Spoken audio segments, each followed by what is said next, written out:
ellas eran como relacionadas con el trabajo profesional del arquitecto, pero otras era más como los límites del oficio, hasta dónde llega nuestro oficio, hasta dónde llega la arquitectura, de qué manera nos juntamos a trabajar con otros que no son propiamente arquitectos, qué tanto de otros oficios tiene incluso la arquitectura. Y surgió como esta idea de invitar a Farid, y Farid me dijo, pues claro, yo vengo trabajando con artistas desde hace rato, desde hace tiempo, qué bueno sería. Y gracias a esta idea, pues hoy tenemos como esta especie de conferencia híbrida que se llama Conversaciones, justamente, entre arquitectura y arte. Hoy nos acompañan Juan Caicedo, quien es artista, es egresado de la universidad, además es profesor de acá. Nos hubiese gustado mucho que hubiesen estudiantes también de artes. Están invitados, vamos a ver si llegan. Sí, bueno. Juan es artista colombiano con formación en artes plásticas de la Universidad Nacional de Colombia en Medellín y luego hizo una maestría en Bellas Artes en la Bauhaus en Weimar, en Alemania, sobre arte público y nuevas estrategias artísticas. Usa el arte para procesar aspectos problemáticos de la vida, como la percepción de la violencia, la política del cuerpo y la noción de normalidad. Concibe su práctica artística como un medio para entender y navegar el mundo, utilizando el humor y el absurdo para desmantelar relaciones semánticas y lecturas de situaciones cotidianas. Juan también usa algunos de los temas que Juan trata en su trabajo son lo extraño, lo ambiguo, lo abyecto y lo siniestro. Desde su maestría en Bellas Artes y su incorporación a la academia, pues, profesor acá, también le ha interesado la forma en que se enseña y califica el arte junto con la forma de enseñar la gramática del arte y también cómo ayudar a los estudiantes a conjeturar formas de subvertir sus reglas actuales, tanto académicas como artísticas.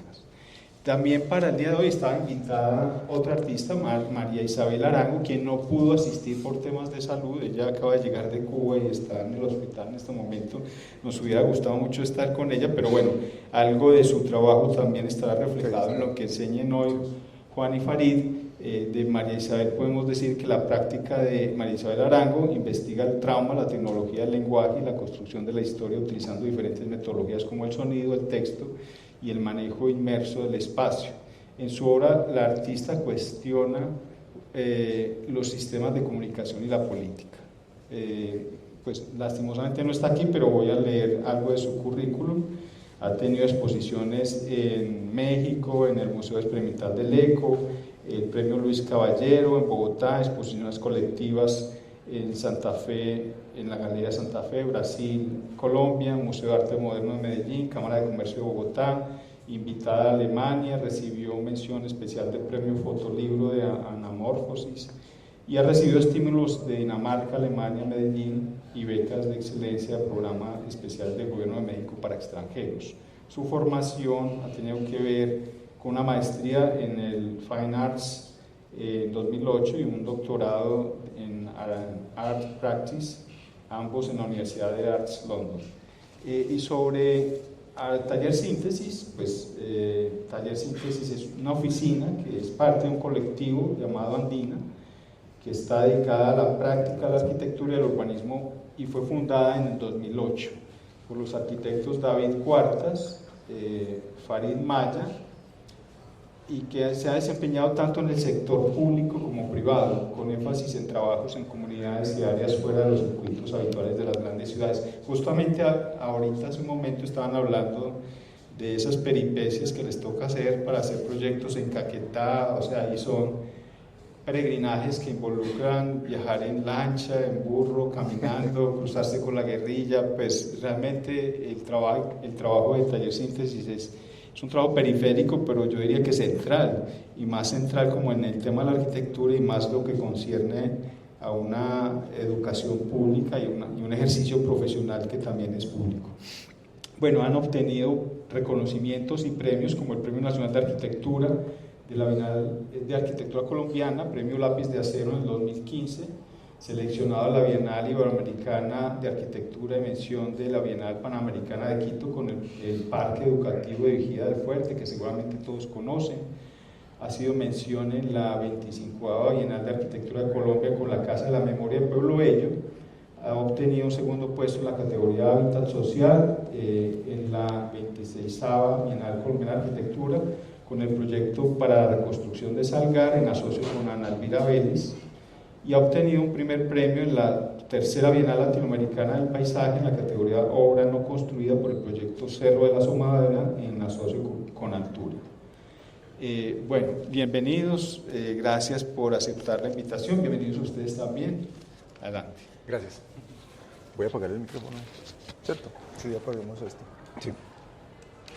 Vale. Memo y yo siempre decimos que uno se oye muy bonito en hoja de vida, eso es, Sí, es impresionante. ojalá uno fuera así como es en la hoja de vida. Sí, eso siempre es mejor.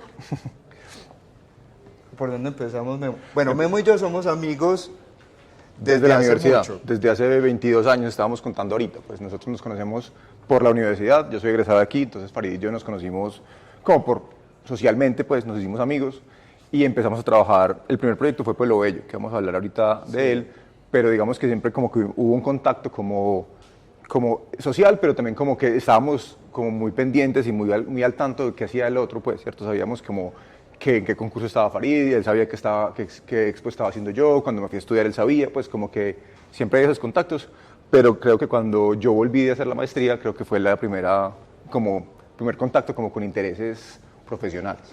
Y finalmente, yo creo que el objetivo, y Jaime lo decía, como de lo que propusimos como charla, que vamos a ir zapoteando proyectos y viendo cosas, es la pregunta grande de si esta facultad es la facultad de arquitectura, pero es arquitectura, artes y construcción, porque nunca hacemos nada con artes, porque nunca hacemos nada con construcción. O sea, finalmente Memo y yo nos conocemos hace 22 años, pero llevamos trabajando 8. O sea, los primeros 14 fueron amistad y tragos, pero no, Sí. nunca fueron pues, proyectos. Bueno, esto es obra de Memo. Sí, esto es Memo como un contar. poquito como de mi trabajo como como, ¿cierto? Como una idea ahí. De hecho, aquí hay otra colaboración con otra oficina de arquitectos. Estas son dos piezas como, mi práctica digamos que es una tensión entre lo privado y lo público, ¿cierto? Como la pregunta de lo individual en lo público. Entonces esta primera serie de piezas fue de una exposición en el Museo de Arte Moderno que se llamaba La invención del accidente, y era una pregunta por cómo lo destructivo es una fuerza creadora también, ¿cierto? Entonces estas piezas en particular son moldes de carros chocados y de un carro igual pero perfecto, pues en perfecto estado, y como la discrepancia, tratando de encontrar la forma de la diferencia entre un carro chocado y un carro nuevo, ¿cierto? Entonces digamos que esa partía de la idea de cuando uno se da la mano con alguien, que hay un espacio ahí que tiene una forma y uno no sabe cuál es la forma de ese espacio y quería percibirlo, ¿cierto? Digamos que es una pregunta artística, pues aquí creo que todos son arquitectos, no reconozco nada de artes.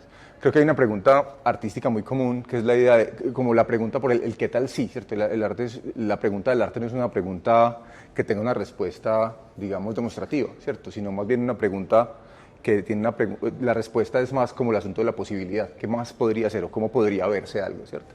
Y el otro proyecto es un proyecto también como intermedial, digamos, que se llamó el Monumento a la Protesta, y es como una mezcla entre el tipo de arquitectura como de abstracción geométrica que se ve por ahí, ¿cierto? Por toda la ciudad, mezclada como con otra estructura axiomática de la ciudad, que es el gimnasio al aire libre, ¿cierto? Entonces la idea de como generar como un contacto en la tensión entre una obra de arte que uno la ve y no la toca, y la idea de una pieza que está ahí para ser interactuada, ¿cierto? Para interactuar con ella.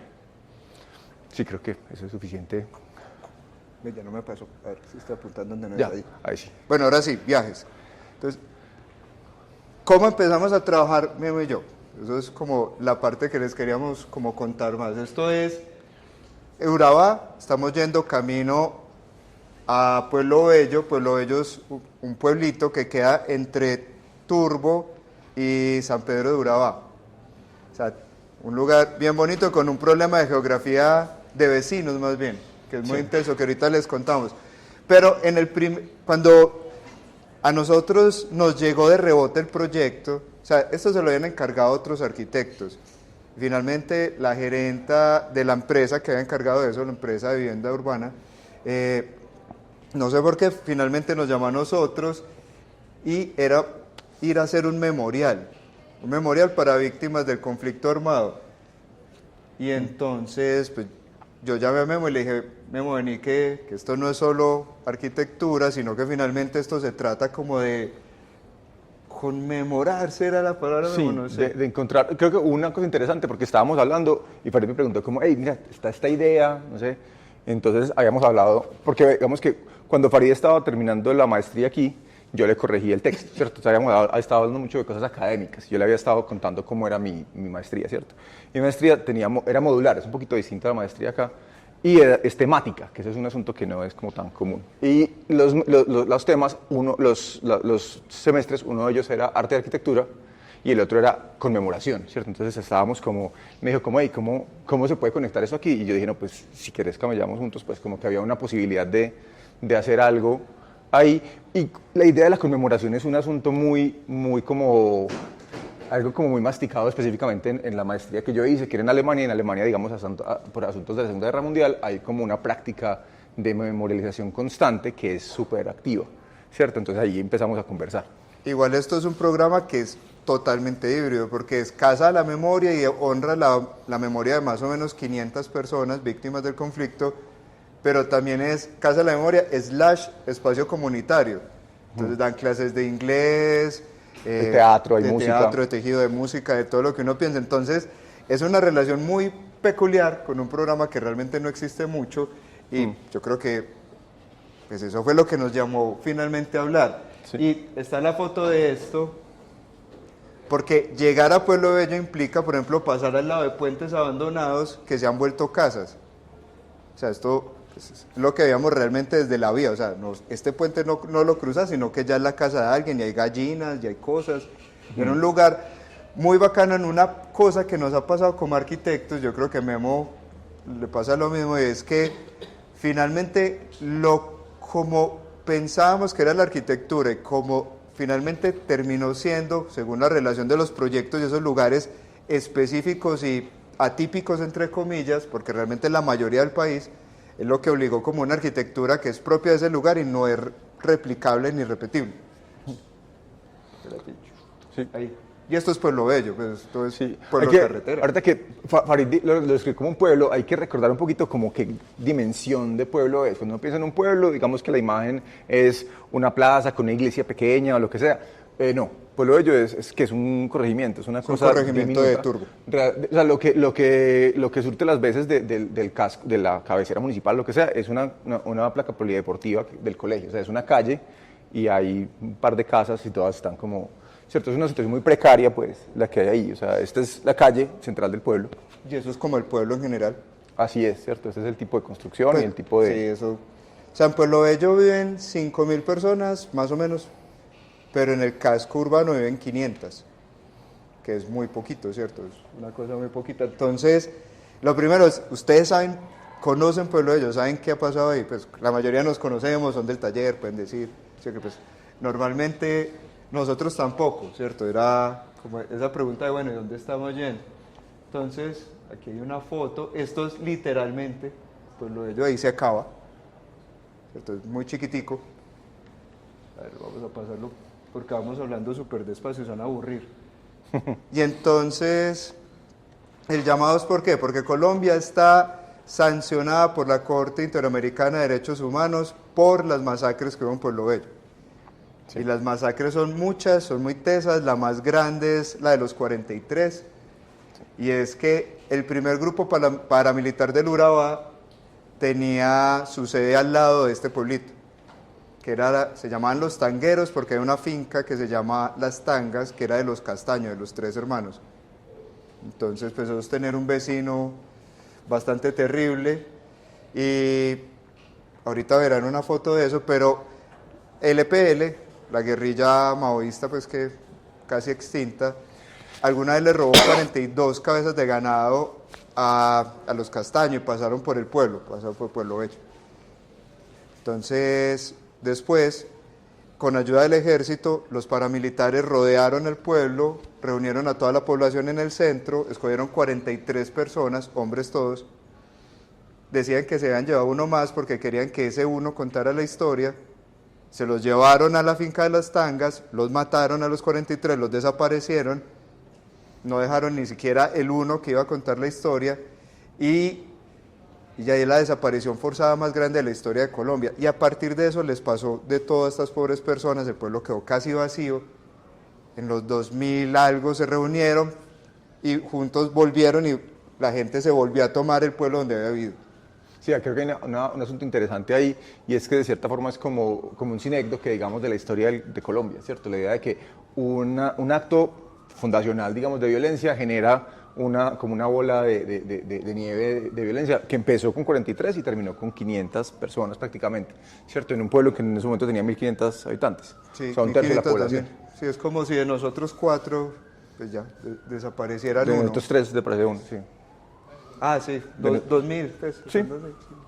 Entonces hay una cosa también como muy fuerte, y es que nosotros teníamos que al mismo tiempo negociar con dos asuntos distintos. O sea, había una pregunta por los 43, que había como un asunto de conmemoración de ese asunto puntual, y otra con todas las víctimas de la violencia, ¿cierto? Y estábamos mediando con un montón de actores. Estaba también, por ejemplo, la gente de presidencia, la gente de los trabajadores sociales, un montón de apoyo como que era parte de la sanción, pero implicaba como que el proyecto tenía un montón de derroteros y de cosas y digamos, de puntos de negociación muy complejos.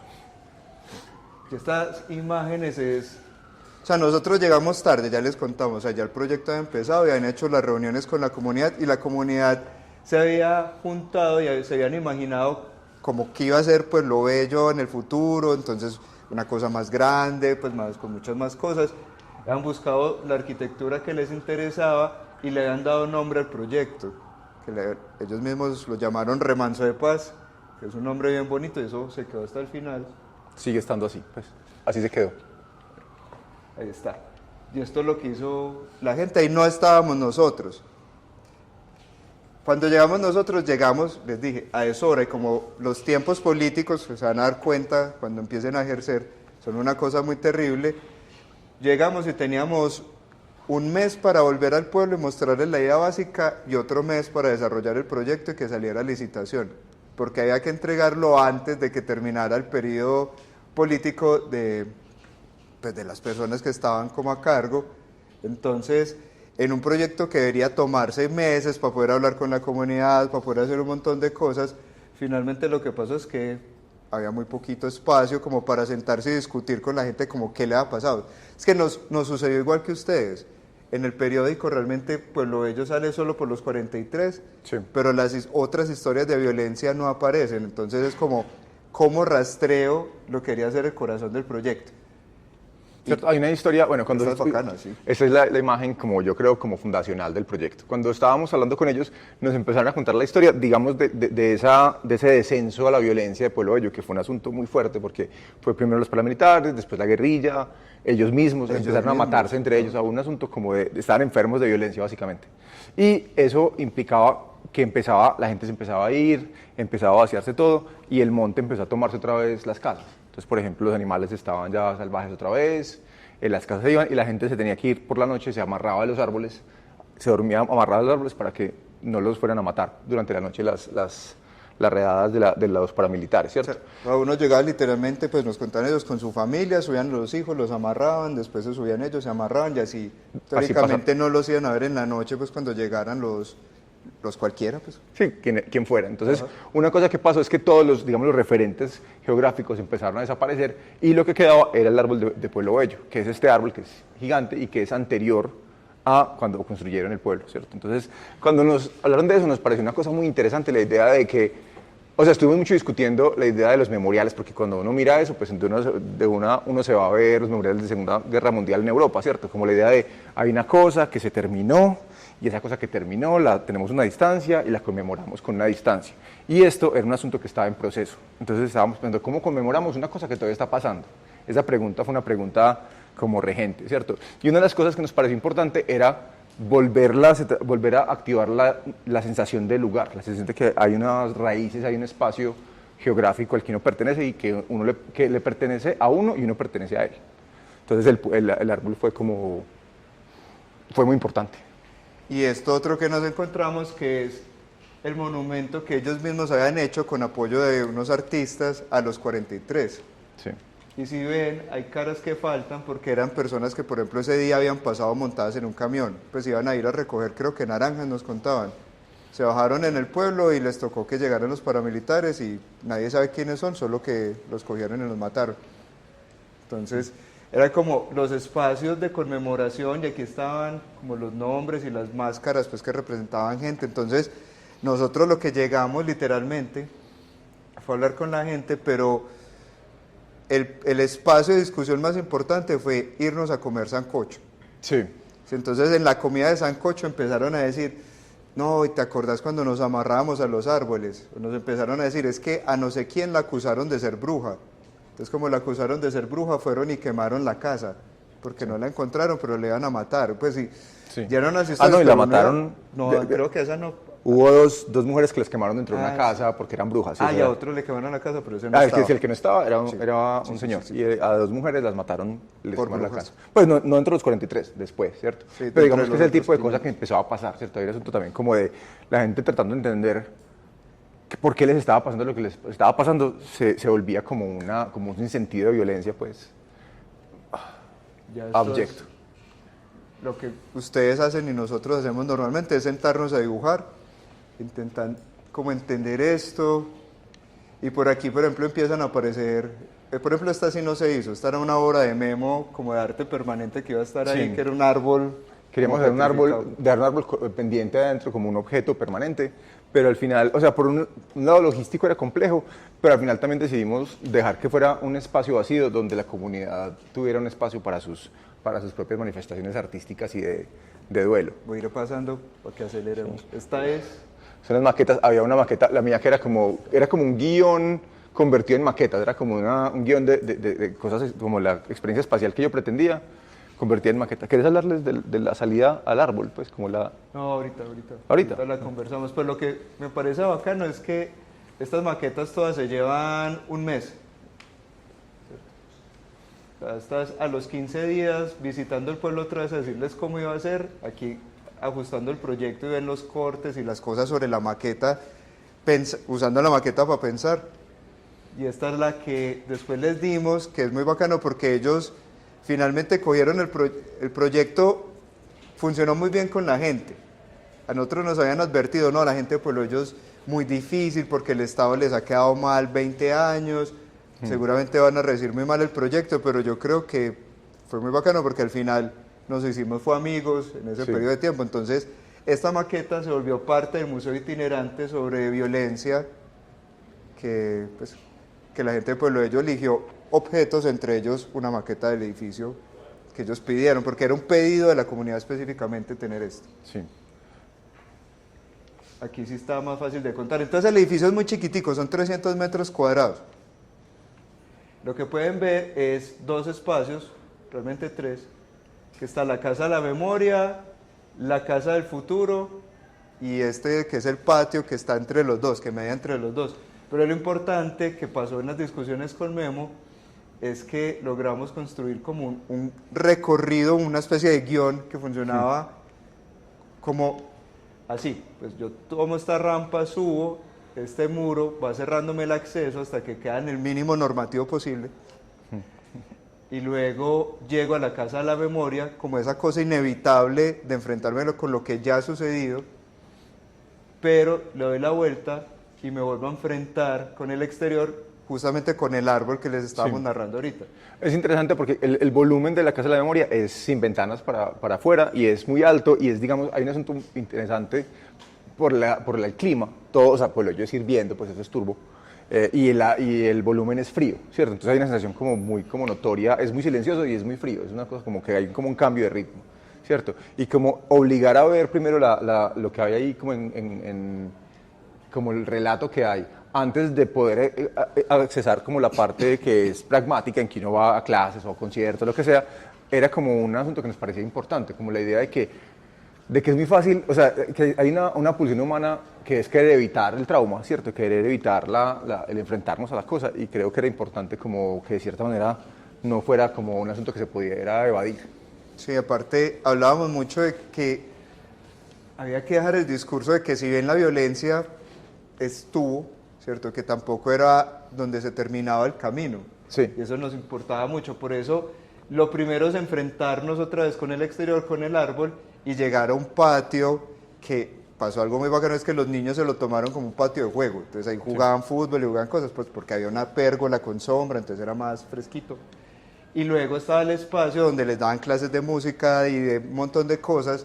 Entonces otra vez era como, no me quedo en el pasado, lo entiendo, pues, de alguna manera lo supero, Sí. y paso a pues, lo que sigue después, como al futuro. Estas son fotos de esa maqueta. Honestamente yo pensé que el presupuesto no iba a dar y que esto no lo iban a recortar.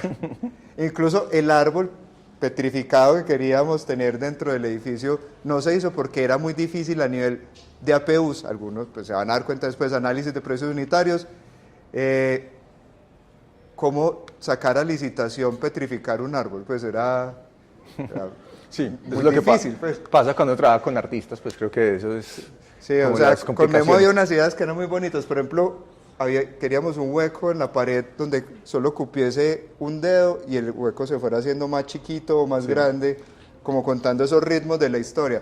Pero otra vez, ¿cómo haces que eso logre quedar en un presupuesto incluido? Pues eso sí fue que no nos lo entendieron. Ese No, sí. estaba difícil de explicar. La idea era como que queríamos contar toda la historia de las víctimas, ¿cierto? Como cuántas víctimas habían sido, porque queríamos como integrar la idea de las víctimas todas versus las víctimas de los 43, que es como la cosa, digamos, no sé cómo describirlo, como taquillera, pues, como la cosa que trae muchos ojos, pero que había otras, como que era importante generar como una sensación de totalidad, digamos. Sí, y por ejemplo este muro, pues después lo contarán, tiene 43 líneas de formaletería, pues, sumando las de los dos lados, porque tampoco nos parecía como disneyficar esta cosa y tener un 43 grande o un montón de caras o algo, sino que lo que queríamos era literalmente que los signos estuvieran, que cada uno lo leyera desde su experiencia personal.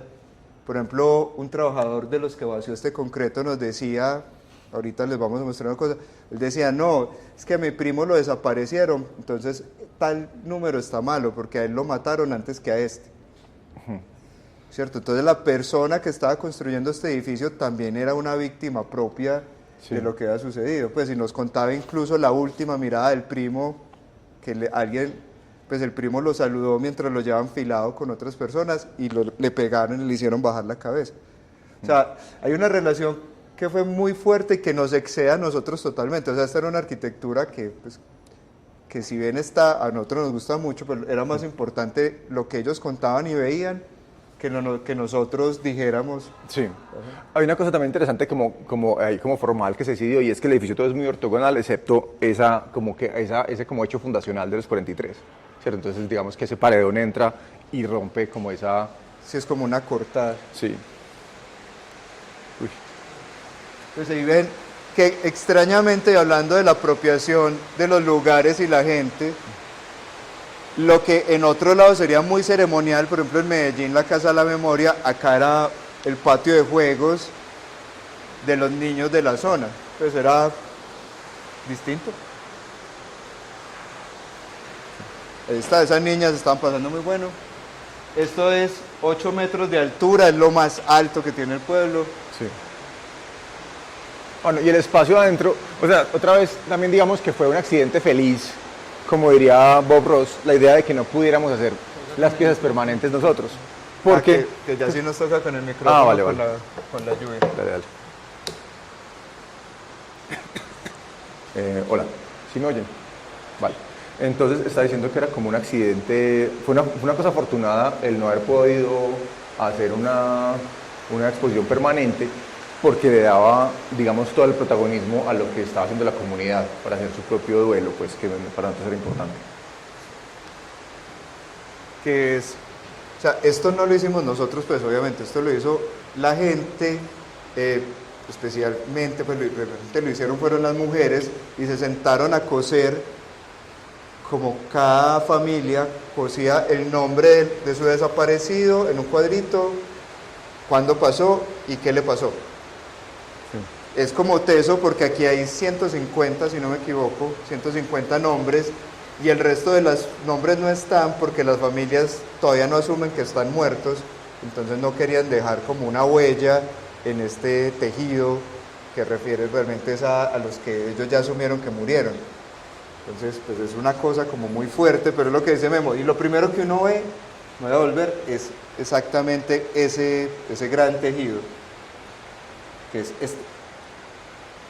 ¿Cierto? Aquí están todos, que es una cosa pues súper tesa. Pues y aquí está el profe de música y teatro.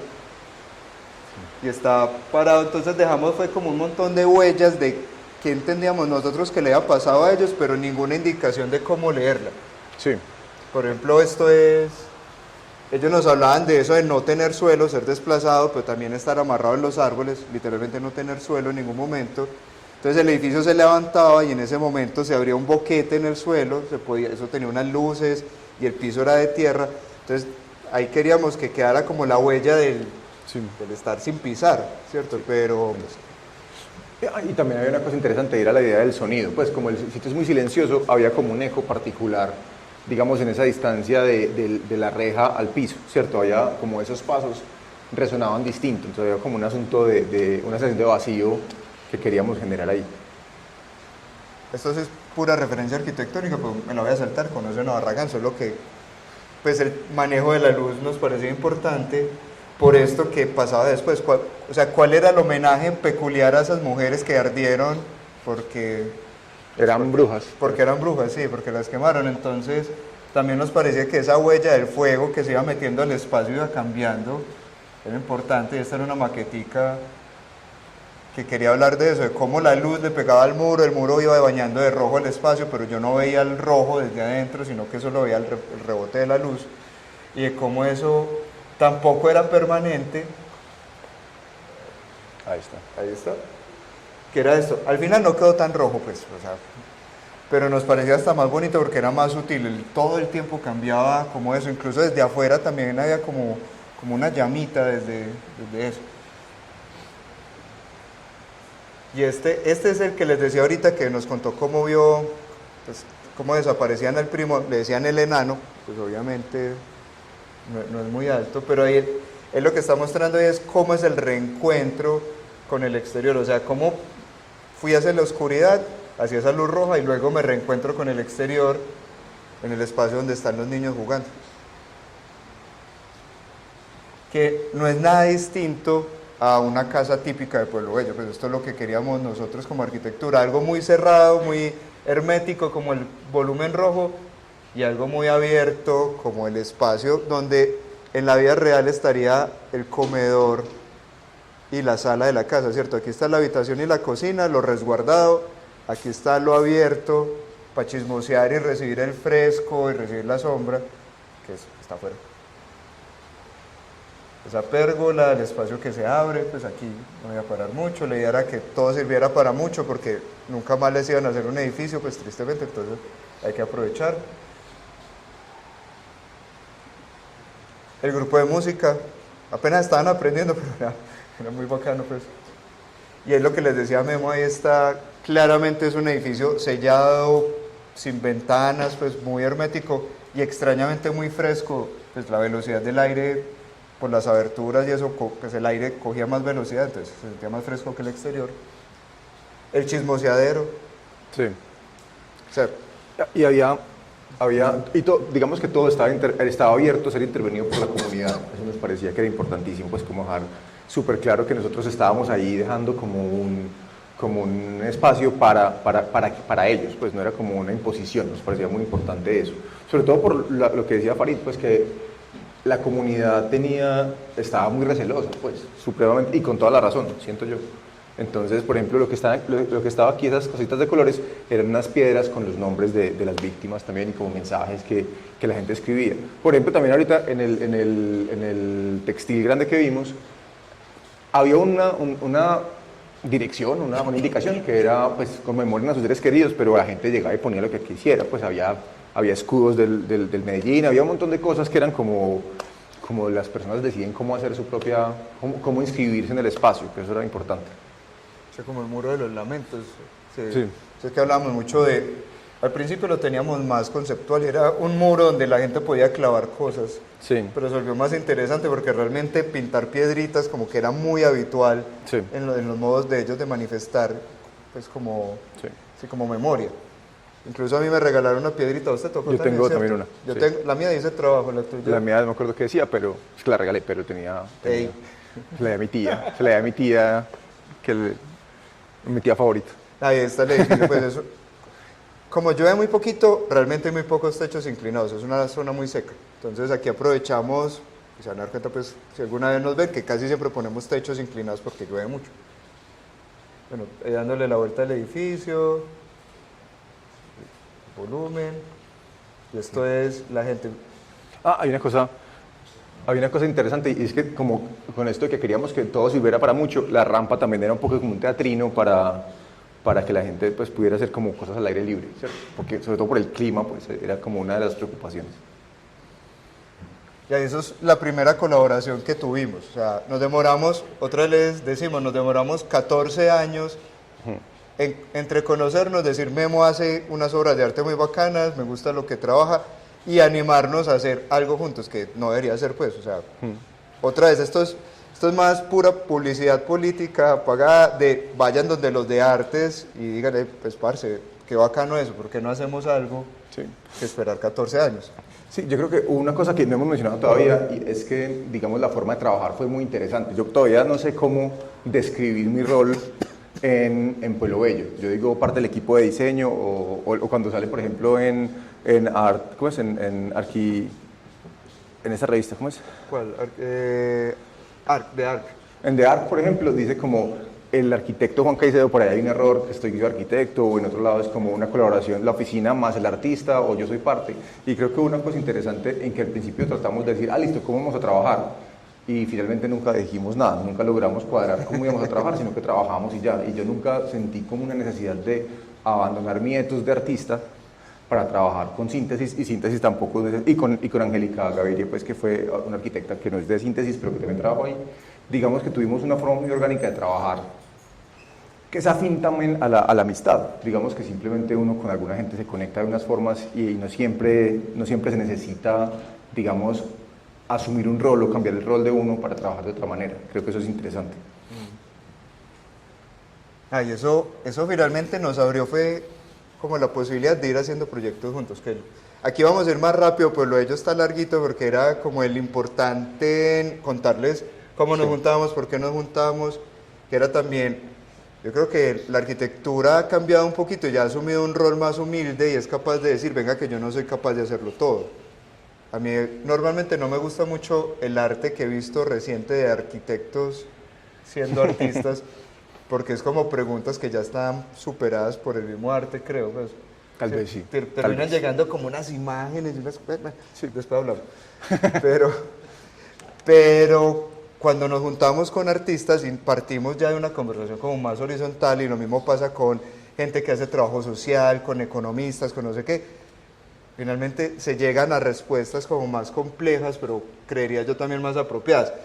Entonces, luego de hacer Pueblo Bello y de haber como encontrado algo que nos gustaba mucho hacer, que es esta arquitectura que honra ciertas cosas que han pasado en este país muy terribles, salió un concurso que deseábamos intensamente ganarnos y le pegamos en el palo, que es el Museo Nacional de la Memoria Histórica del Conflicto, y quedamos de segundos. El edificio de los gaticos. Sí, el edificio de los gaticos, como es conocido En redes. recientemente, sí, pero para nosotros sí nos gustó el que ganó. Sí, Pues. es chévere, es chévere.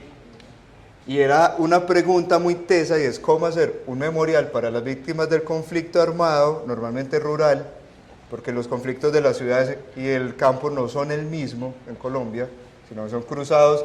Hay un factor común, pues, que es el dinero del narcotráfico, pero cómo sucede es distinto, ¿cierto? No es la misma guerra, si se dan guerras paralelas. Y cómo esa memoria tenía que ser honrada en Bogotá, en un punto totalmente distante al espacio específico donde sucedían las cosas. Entonces, creo que esa es la discusión central que teníamos. Y la tierra. Eso y la tierra, pues como que tuvimos, o sea, también hay un asunto interesante cuando estábamos discutiendo esto y era como la cantidad de investigación previa, de lectura, de cosas que tocaba hacer. Pues digamos que no es un asunto que uno necesariamente tenga que hacer todas las veces cuando hace un proyecto de ninguna de las dos cosas, como que había volúmenes y volúmenes y volúmenes de historia de Colombia con cosas también desgarradoras, también muy conmovedoras, pues había una cosa como muy de no llegar y decir como tenemos estos elementos y más o menos aleatoriamente o como caprichosamente los podemos vincular, sino que estamos jugando con cosas que tienen mucho que perder, o sea, como que la apuesta era muy grande. Entonces era un reto muy chévere, pues como pensar, ¿esto qué? O sea, ¿cómo movemos este buque que va en esta dirección, ¿cierto? Creo que la primera conclusión más importante fue encontrar que la Tierra era como el inicio y el fin del conflicto. Pues que yo creo que nunca habíamos leído e investigado tanto por hacer nada en la vida. Eso fue... Sí. Pues, trabajamos 3 meses porque el concurso lo suspendieron en algún momento. Nunca paramos de trabajar. Entonces los 2 meses del principio fueron realmente investigación sobre el conflicto. No quería decir. No, dale, sigue. Estábamos hablando de los 3 actores principales de esta guerra, pues de los diferentes bandos que se cruzan en una guerra que es muy difícil de describir, pues que yo creo que lo entendemos todos, ¿cierto? Yo siempre doy el ejemplo de Tiro Fijo, me parece el ejemplo como central de esto, porque Tiro Fijo inicialmente es un desplazado, ¿cierto? O sea, la primera cosa que pasa con Tiro Fijo es que es un liberal que por la violencia liberal conservadora le toca huir, ¿cierto? Cuando huye se vuelve comunista, cuando se vuelve comunista no se une a los diálogos de paz de ese momento del gobierno de Rojas Pinilla y después de la Junta Militar, donde las guerrillas liberales se reintegran, crean otra cosa distinta, el ejército va y los ataca, pero luego Tiro Fijo se vuelve pues, lo que llegó a ser, pues un asesino, secuestrador, no sé qué. Entonces, ¿en qué campo se podría poner a este personaje, cierto? O sea, en la última fotografía, en la fotografía inicial, en la de la mitad, o sea, ¿dónde está ese personaje? Sí, yo creo que también nos sirve como un sinécdoque, como hablábamos ahorita de Pueblo Bello, como la idea de que es víctima, es victimario, es observador, o sea, como que la violencia colombiana tiene esa particularidad, ¿cierto? ¿Cómo lo diríamos? Como esa cosa como tan barroca en que todos son todo, en que todos somos todo, eso fue una de las hilos también. Sí, pues ahí está la frase que dice lo que no se ve, y lo que no se ve era también nos interesaba como contarlo, ¿cierto? Porque también hay una cosa del discurso que hablamos, y es nosotros no nos vamos a saber todas las historias, realmente todas las historias muchas se van a perder, ¿cierto? Ahorita hablábamos de Blade Runner y de una de las últimas frases de todo esto se van a perder todos estos recuerdos se van a perder como lágrimas en la lluvia, ¿cierto? Como lo que les ha pasado a ellos desaparecerá porque ya no quedó registro, no quedó nada. Entonces nos interesaba un edificio que de alguna manera pudiera contar, sin saberlo, historias de mucha gente. Sí, donde cupieran historias que nosotros no estuviéramos planeando, o sea, eso creo que era importante, pues como o sea, creo que es un aprendizaje de Pueblo Bello, pues como muy, muy intenso. ¿Cierto? Ahí está lo de la tierra. Sí, lo de la tierra, y creo que esas reflexiones empezaban a generar también soluciones formales, ¿cierto? Por ejemplo, que el proyecto empezó a ser como loteado, ¿cierto? Entonces teníamos una retícula a nivel de piso, pues, ¿cierto? Y eso empezaba como como que las conclusiones que sacábamos, como que esos axiomas se convertían en realidades espaciales. Sí, era como si la tierra es el conflicto, pues la tierra es el proyecto. Sí. Creo que era como ese resumen que queríamos hacer ahí. Y pues obviamente las discusiones con Memo, o sea, Memo no lo teníamos para dibujar planos, es que eso lo hacemos nosotros. O sea, la discusión era, por ejemplo, sobre el tema de la reparación y cómo la reparación y este gráfico, al final nunca me ha terminado de gustar, pero me gusta lo que cuenta. Sí. Y es cómo la reparación no pretende devolverte lo que ya no tenés, ¿cierto? Porque la persona que mataron nosotros no la podemos revivir. Sí. Pero es como dejar una huella que atestigue precisamente eso que ya no puede estar y que ayuda a superar el duelo. Sí, es como que de cierta forma se habla de lo que está, pero se deja que la ausencia esté, o sea, se le da un espacio a esa falta, porque eso es importante, ¿cierto? Como que no le pueden volver a devolver a su ser querido o su trauma, no se puede devolver en el tiempo, ¿cierto? Esta es buena. Sí, explícala vos que yo sé. Es que bueno, y hablábamos de la ausencia, entonces como cómo darle cuerpo a la ausencia. Y era, esto mide 600 metros cuadrados y 13 metros de profundo, realmente el proyecto está casi todo enterrado. Entonces decíamos que llegar a un espacio público y encontrarse un vacío gigantesco, también iba a hablar como de algo que no, ya no está, pues, Sí. que falta. O sea, es una plaza, pero es una plaza que se ahueca voluntariamente para hacer eso. Y nos parecía muy importante algo en eso de no disneyficar, y es, no queríamos que la tienda de regalos que pedían y todo ese montón, los comercios y todo eso, estuvieran vinculados directamente al museo, sino hacia el espacio público como una cosa aparte, porque nos parecía pues que algo que pasa en el Museo Judío es que uno va y ve la historia de los judíos en Alemania, pero después puede irse a comprar un pin en la salida del museo, es como anticlimático también, es como, Sí. como volver comercio lo que es dolor, Sí. pues. Sí, y ese museo judío fue uno que miramos mucho porque, digamos, el edificio nos interesaba, pero la muestra de museografía no nos interesaba. Pues había como una cosa como muy... Había como un contrasentido muy fuerte en ese edificio. Ah, no, aquí hay una cosa que me parece importante decir. devuelvo? No, en esta. En esta hay una cosa muy interesante. Digamos que está el vacío y está ese volumen único que se ve de lejos, ¿cierto? Como que esto como lo que le da presencia, digamos, en la línea de la ciudad. Pero hay una cosa que me parece muy interesante y es que aquí, en este espacio, entre el volumen y el hueco, pues en donde se toca, está a una escala humana, ¿cierto? Una decisión que tomamos que era muy interesante era como alejarnos de esas cosas como sobrecogedoras, de esas escalas sobrecogedoras, un poco deshumanizantes de la arquitectura monumental, ¿cierto? Entonces, todas las piezas, a pesar de que es enorme el proyecto, tenían como una dimensión como corporal que estaba súper presente. Ahí está pues, una búsqueda en eso de parcelar, pues que Sí. el proyecto está literalmente partido en pedacitos todo el tiempo, como hablando de la división. Bueno, pero déjelo porque creo que hay una cosa interesante ahí. Pues no, de pronto es obvio, pero es una cosa interesante en la pregunta por el afuera y el adentro. Y entonces digamos que la iluminación era que de noche la luz del museo se veía afuera y de día la luz de afuera era la que estaba adentro. Había como una relación como de interdependencia. Esta contá la voz, esto es... Esta fue una pieza que era interesante y era que teníamos un montón de instancias de cosas para contar. Teníamos muchas cosas como la masacre de tal, lo que pasó aquí, lo que hicieron no sé quién. Y esa información queríamos entregarla, pero estaba esa relación de el centralismo que nos parece tan complejo. Como queríamos generar como una relación con el espacio, ¿cierto? Entonces lo que hicimos fue pensar estos tótems que son triangulares en planta y que señalan, digamos, uno está en Bogotá y hacia allá es el Salado, hacia allá es X, hacia allá es Pueblo Bello, ¿cierto? Como que generar, aunque fuera una mínima relación espacial con lo que estaba pasando.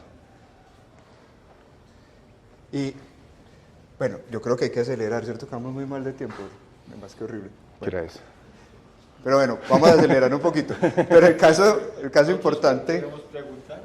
Sí, el caso importante es que como no nos parecía bien que fuera en Bogotá, entonces también asumíamos como una pregunta de por qué si aquí se honra la memoria de los desplazados, de la gente que no tiene lugar, que no tiene tierra, ¿cierto? Que no está en ningún sitio, que cómo lo sacamos de Bogotá. Pues si lo sacamos obviamente no físicamente, pero sí como conceptualmente Sí, era metafóricamente. enterrarse, ¿cierto? Enterrarse y estar en ningún sitio, porque estoy debajo de, no en Bogotá, sino debajo de Bogotá, en un lugar que está relacionado precisamente con la tierra, e ir dejando atrás ese lugar específico, de entrar en un lugar que puede ser ese u otro, pues, Sí. y enfrentarse a esto. O sea, este es el nivel de llegada y este es ese gran vacío, esa ausencia vuelta como espacio. Y esto es como la imagen. Entonces, nosotros hacíamos cosas que yo sé que en las bases no dejaban, y era, pues esta es nuestra sala de exhibiciones temporal, y estaba abierta, pero no tenía techo, porque nos imaginábamos también que lo que pasaba era que aquí llovía, esto se inundaba, o sea que el clima afectaba al espacio y lo volvía otra cosa, y las exhibiciones seguramente iban a estar permeadas por esa misma condición como climática. Sí. Y también teníamos que tener en cuenta una cosa, y es que las piezas que se iban a exhibir no eran piezas de arte convencionales, ¿cierto? Porque digamos que eso hacía parte de un esfuerzo gigante del Centro Nacional de la Memoria Histórica, en que se estaban se estaban gestionando y apalancando un montón de proyectos in situ muy interesantes que no tenían, digamos, la lógica de un objeto de arte, ¿cierto? Precioso, que hay que cuidarlo y no sé qué, sino que se estaban haciendo en las calles o en los ríos o en diferentes sitios. Esta reflexión era muy interesante, que estuvimos viendo estos casos, ¿cierto? Y pensábamos cómo íbamos a pensar una exhibición, también parecido como Pueblo Bello, una cosa que seguía sucediendo y que todo estaba superpuesto. O sea, como que no podíamos llegar y pensar el museo judío, pues el holocausto judío, que es como una historia puntual que está entre aquí y allá y que tiene más o menos unos actores más o menos definidos, pues tiene su complejidad, pero no tiene la complejidad que tiene lo nuestro, que no está resuelto completamente. Que claro, pues también es claro, digamos, con la dirección nueva que tuvo el Centro Nacional de la Memoria, en que un montón de cosas empezaron a desaparecer y unos discursos, digamos, contrarios empezaron a emerger también, ¿cierto? Y a borrar cosas. Entonces, es que esto nos gustaba mucho porque otra vez era no querer hacerle caso a las bases del concurso. Yo creo que por eso perdimos al final. Pero era como, nos pedían 6 salas de 400 metros, ¿cierto? Entonces una era la sala de los 40, la de los 50, y así pues hasta que teóricamente el conflicto terminaba. Y nosotros dijimos que, pues con lo que les contó Memo, que no es una sala, no es un museo que tiene esas salas, ni un museo que cuenta una historia definida, sino que íbamos a hacer trampa, íbamos a hacer un edificio que tenía 24 salas de 100 metros, que lo único que las separaba eran unas columnas y la luz que llegaba desde el espacio público. Sí, la retícula continuaba, pues la retícula coincidía con las columnas en cruz. Y es esta planta, que es una planta pues bien peculiar, ¿cierto? Donde nosotros hablamos de obstrucciones, que también espacios que impidieran ver, así en esa continuidad y en esa confusión que queremos contar, pues, que queríamos volver como narración, pero también aparecían estas cruces como de tierra y estas líneas para que cosas quedaran ocultas a la vista y tocara como ir, ¿cierto? Sí. En eso de, están las historias, pero no todas se pueden ver, no todas se ven de las mismas maneras. Sí, sí, había... También estamos pensando que hay un asunto, como una conclusión que sacamos, es que todas las cosas, las instancias de violencia estaban como interconectadas. Entonces nos parecía interesante tener como una línea que contara, pues que tuviera una museografía, una curaduría de un asunto puntual, pero que mientras uno estuviera viendo esa línea, detrás, en vez de ver un cubo blanco, estuviera viendo la otra muestra y que hubiera como una relación, o sea, una posibilidad de relacionarse, de relacionar las piezas. Así era como se iba a ver. Entonces nos lo imaginábamos así, pues como que estaba aquí unas de las piezas y que en el fondo se viera la segunda exhibición, ¿cierto? Sin como con esos cortes quirúrgicos, sino más como un asunto fluido. Bueno, sí, ya ven por qué no podíamos ganar. Yo creo pues era un museo que era muy peculiar, pues. Sí. Pero nosotros voluntariamente decidimos que esto iba a ser como una tipología distinta. Sí. O sea, más fue difícil, sui generis pero, porque el conflicto era sui sí, generis. porque no podía ser genérico, pues. Por ejemplo, esto nos gustaba, que también intentábamos con estas obras permanentes, porque al final sí. Eran obras permanentes, esta tapia colgando, donde se cuenta la historia, pero también aparecen superficies reflectivas, porque ha sido muy fácil como establecer los malos son ellos, yo soy de los buenos, o a ellos les pasó y a mí no. Sí. Pero realmente la historia del conflicto en Colombia es que todos somos parte de esa historia, así nos queramos hacer los locos, entonces intentábamos que uno se reflejara ahí y entendiera que es parte de la historia sí. Del conflicto. Vení. Sí, creo que es como una respuesta a la idea como también tan estéril de la museografía, ¿cierto? El cubo blanco.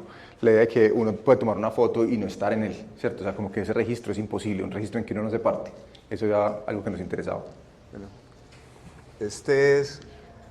no, pues que al final estoy viendo que nos saltamos todas las reglas. Y esto es esta torre contiene el resto de las salas temporales, pero no eran ni tan temporales, y lo que ven es esa torre gigantesca que ven desde afuera realmente es prácticamente vacía. Tiene esta sala, que es la sala del afiche de la charla, y estas otras, y uno va subiendo, y ahorita les cuento por qué sube, y en esas salas, por ejemplo, en esa torre, hay salas a las que literalmente no se puede acceder. O sea, el público no podía llegar, solo podía ver y tratar de entender, pero no podía estar espacialmente, pues tocar.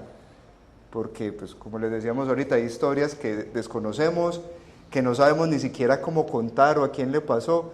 Entonces nos parecía como importante que eso tuviera espacio, ¿cierto? Un espacio no realizable. Y como como cierto hermetismo que tiene que ver también con la autonomía de las comunidades para mantenerse en sus duelos para ellos mismos, pues, que eso también es algo que vimos en lo que estaba pasando con esa conmemoración.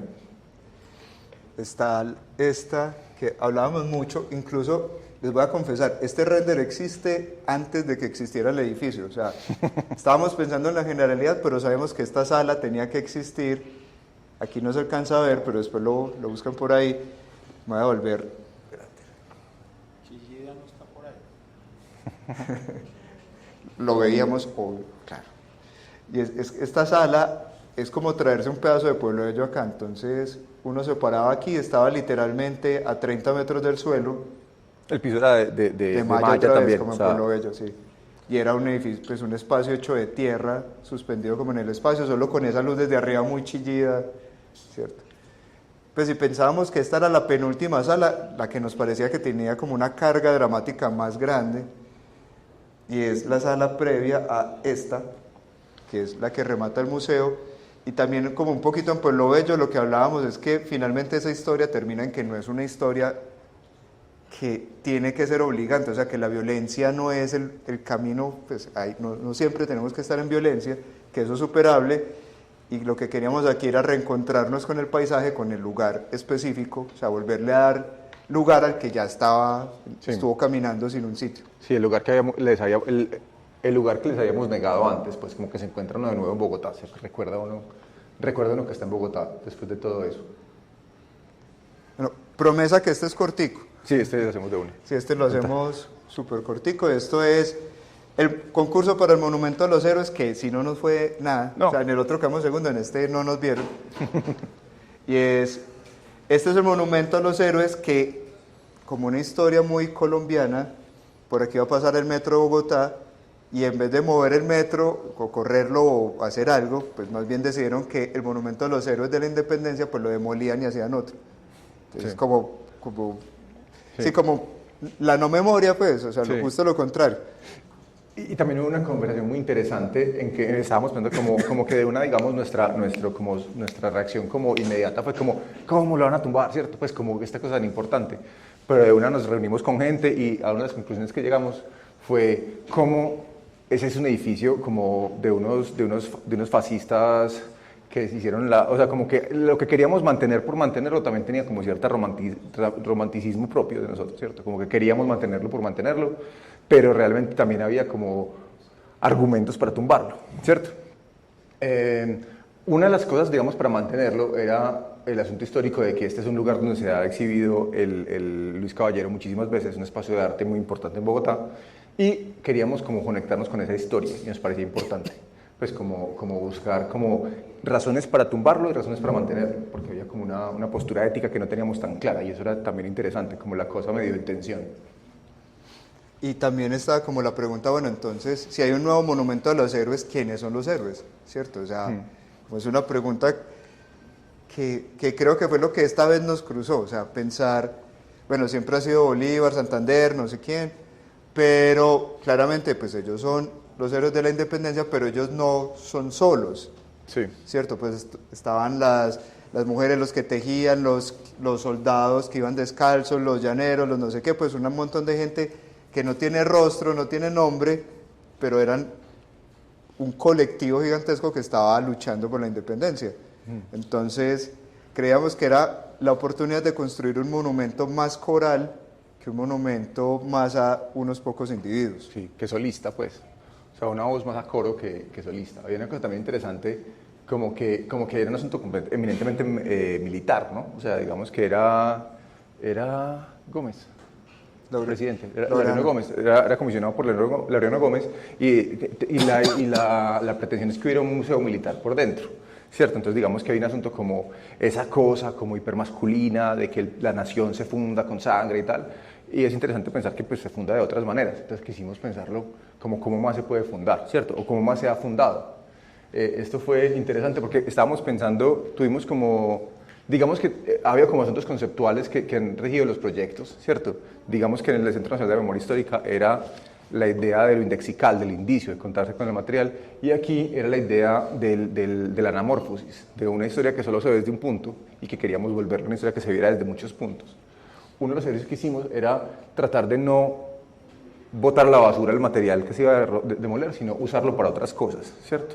Como mantener como esa idea como de santidad de ese material. Entonces, una de las cosas que hicimos, pues que propusimos, fue coger las letras del texto que estaba ahí y tratar de convertirlas en, o sea, volverlas más plurales, ¿cierto? Como, como erosionar ese sentido militar que estaba ahí. Entonces, por ejemplo, elegimos frases de la Constitución, frases de poesías, de novelas fundacionales y tratamos de escribirla con eso. Entonces, por ejemplo, aquí está, en virtud de haberse juntado el pueblo en la plaza pública, que es como súper importante, una frase como fundacional, con el que abre pues como la Declaración de Independencia.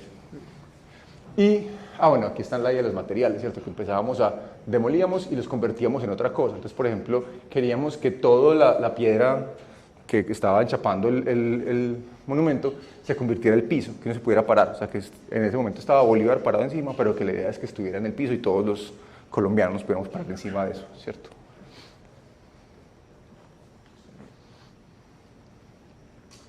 Aquí está como un render de la plaza. Sí, yo creo que eso está contado. Sí. La torre también tenía un sentido que nos gustaba mucho, o sea, la torre pues aparecía otra vez como en este otro, pues como hacíamos ahorita en el Museo de la Memoria, pero aquí la torre contaba otra historia, es con las luces de un vidrio opaco, finalmente las personas que van subiendo a buscar ese horizonte, que retomamos esa idea, se volvían como la fachada del edificio, entonces también era un poquito como que todos eran parte del monumento, todos los que subían por ahí eran parte de lo que el museo estaba contando, pues el monumento a través de esta torre, que era pues, bien peculiar, y las cosas que iban pasando sobre el vidrio mientras las personas ascendían. Ascendían acá, pues, este proyecto lo hicimos con Natural, con Edgar y Sebas, y pues honestamente creímos que había quedado muy bien, pero... No, pero hay que ver también el proyecto que ganó, pues que es como el proyecto que ganó, no, pues si el que ganó, nosotros no íbamos a quedar de nada, pues claramente. Hay una imagen de la baranda, que había una de las ideas de la baranda que era interesante, ¿o no? No la traje, es que lo puse cortico. Bueno, pues había como varias interacciones que nos interesaban como con las cosas. Una de las piezas era como reciclar como el sentido y como la relación corporal de los ciudadanos con el monumento. Entonces, por ejemplo, en las cosas que hicimos fue usar las astas de las banderas que están en el monumento para que fueran la baranda de la escalera para entrar, ¿cierto? Entonces la idea era como que cuando uno coge la baranda, uno está haciendo la bandera, ¿cierto? Está agarrando la bandera con sus manos. Como que una idea como de una ciudadanía distinta, ¿cierto? En que uno, por ser colombiano, por estar aquí, ya hace parte de la nación y la está fundando y la está refundando cada vez. Ahí está. Ahí sí me toca casi a mí porque sí. Aquí va a estar María. Bueno, a través de Memo, pues sí. He conocido más artistas y igual quédate por acá. Sí, yo hablando.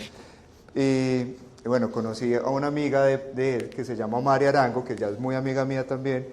Y María tiene una obra que es muy bonita. Por ejemplo, están estos carteles que ustedes pueden leer.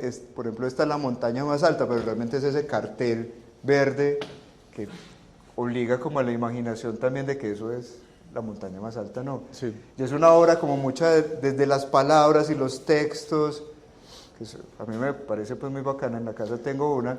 Yo creo que hay un asunto como, hay una tradición local digamos, del arte que es la poesía en la calle, ¿cierto? Desde Adolfo Herral, creo que es uno de los artistas fundacionales contemporáneos nuestros, que ha tenido como una relevancia más o menos tardía.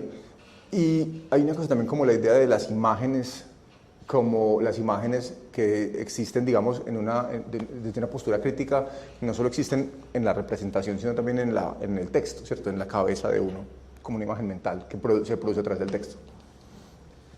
Ya esto. Y María, pues María se presentó, la invitaron, ¿cierto? El Luis Caballero funciona por invitación. No, uno se postula. Uno se postula, lo eligen y luego tiene que presentar una Exacto, obra. Sí. Listo. Entonces María hizo toda la gestión y quedó... Un contexto ahí importante. Dale. Pues como creo que todos son arquitectos, el premio Luis Caballero es el premio de arte más importante del país, ¿cierto? Es el premio como la más... Bienal. Sí, no hay equivalente. O sea, la más importante que pasa en arte en el país es el Luis Caballero. Pues debatiblemente habrá gente que estará en desacuerdo, pero es como lo más visible. Los artistas del Caballero se vuelven como referentes obligados, solamente por estar en el Caballero. Y María es así de tesa, pues que ella estuvo. Le preguntaron que en qué espacio quería hacer su obra. Ella eligió un espacio bien difícil, esto se llama el parqueadero, porque era literalmente el parqueadero del Museo del Banco de la República, el edificio de Triana, que es muy buen edificio.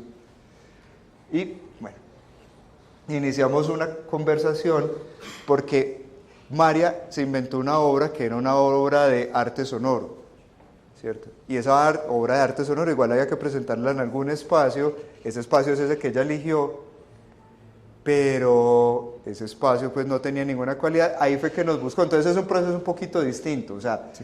Con Memo ha sido como es más, sí, es más como que yo he trabajado en proyectos con Farid arquitectónicos, en cambio esto fue como que María trajo a Farid al proyecto artístico, creo que esa es una inversión. Sí, incluso una buena inversión. Es una obra como que era muy potente porque finalmente María trabajaba con músicos, trabajaba con nosotros arquitectos, pues trabajaba con un montón de gente, se inventaron un programa que creó un texto que no existía sobre la historia de Colombia, o sea, era una cosa muy compleja que no tenía espacio en ese momento y pues otra vez el espacio elegido era y cuando yo le pregunté, porque obviamente la relación es distinta porque yo llegaba a apoyar su proceso, le dije, María, ¿vos qué querés? Ella me dijo, no, yo quiero cortinas rojas. ¿Cierto? Entonces, la pregunta era muy tesa, o sea, yo todavía no conocía la obra vino a existir como año y medio después, porque apenas estaban haciendo, o sea, la obra era la descripción de la obra, entonces sí. No había texto todavía, sí. No había sonido todavía, no había muchas cosas, entonces empezamos a trabajar sobre ese tema de las cortinas rojas y han visto que pasan cada tanto referentes, por ejemplo estaba este referente de Miss, ¿cierto? Que nos parecía como muy importante porque yo le decía a ella pues que no podían ser solo unas cortinas, sino que lo que teníamos que hacer era transformar el espacio y crear un espacio nuevo que solo respondiera a esa obra específica y a ese lugar del parqueadero específico.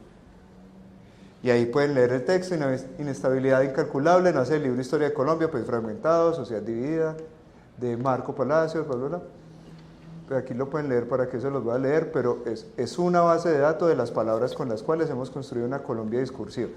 Entonces, era un libro sobre la historia de Colombia, el software automáticamente lo releía, construía frases nuevas, María le hacía curaduría y se construían frases que no existían, de hechos que no existían, pero que extrañamente coincidían con la realidad que nos había pasado. Bueno, esto está largo, yo sé que está tarde. Pero, bueno, lo pueden ver al final. Trabajó con locutores, músicos, que lo decían ahora con esas palabras y todas esas voces, esos 5 actos que van desde el caos hasta un poema final. Es un espacio, pues, o sea, es raro, ¿cierto? Porque es un espacio construido a partir de las palabras. Y entonces, era pandemia, y estos dibujitos son lo que yo le iba mandando a ella mientras me iba imaginando con eso de las cortinas rojas y crear una nueva cosa, diciéndole, bueno, María, se me ocurren como estos espacios, ¿cierto? Estas dos maneras de hacer. De entrada dijimos algo, la gente conoce el parqueadero, queríamos hacer que se entrara a un lugar nuevo, pues yo creo que al final termina siendo como un hilo que puede estar como en todo lo que hemos presentado. Sí. Sí. Y también hay una cosa, creo que también hay una cosa interesante en que también, digamos, el etos de síntesis ha sido buscar ese tipo de proyectos y ha conectado con artistas así, a pesar de que materialmente María y yo somos artistas muy distintos, digamos que hay unos etos como en común, que me parece que pues es también como una razón de ser, digamos que no es desde lo disciplinar, sino desde esa búsqueda. Sí, ahí pueden seguir viendo los dibujitos, pues, les prometemos traer a María, yo hablo con Jaime que ella les cuente mejor como toda la cosa, pero este fue el ganador, este fue el que más le gustó a ella, porque nos gustaba también a nosotros más, porque era como una relación casi orgánica, o sea, nosotros todo el tiempo hablábamos con ella de que las cortinas y las telas te tenían que volver, es como una cosa que yo empujo, toco, ¿cierto? Que todo el tiempo tengo que estar como activando el cuerpo, y entonces ya no es una relación solo con el oído, sino es una relación táctil en que tengo que ir descubriendo lo que me quieren contar. Y era sí, como las tripas de algo. Eso nos parecía como muy interesante. Esto después se geometrizó, obviamente, pero estas son las imágenes que le mandábamos. Ella dijo, sí, esa es. Entonces ya pudimos empezar a trabajar un montón.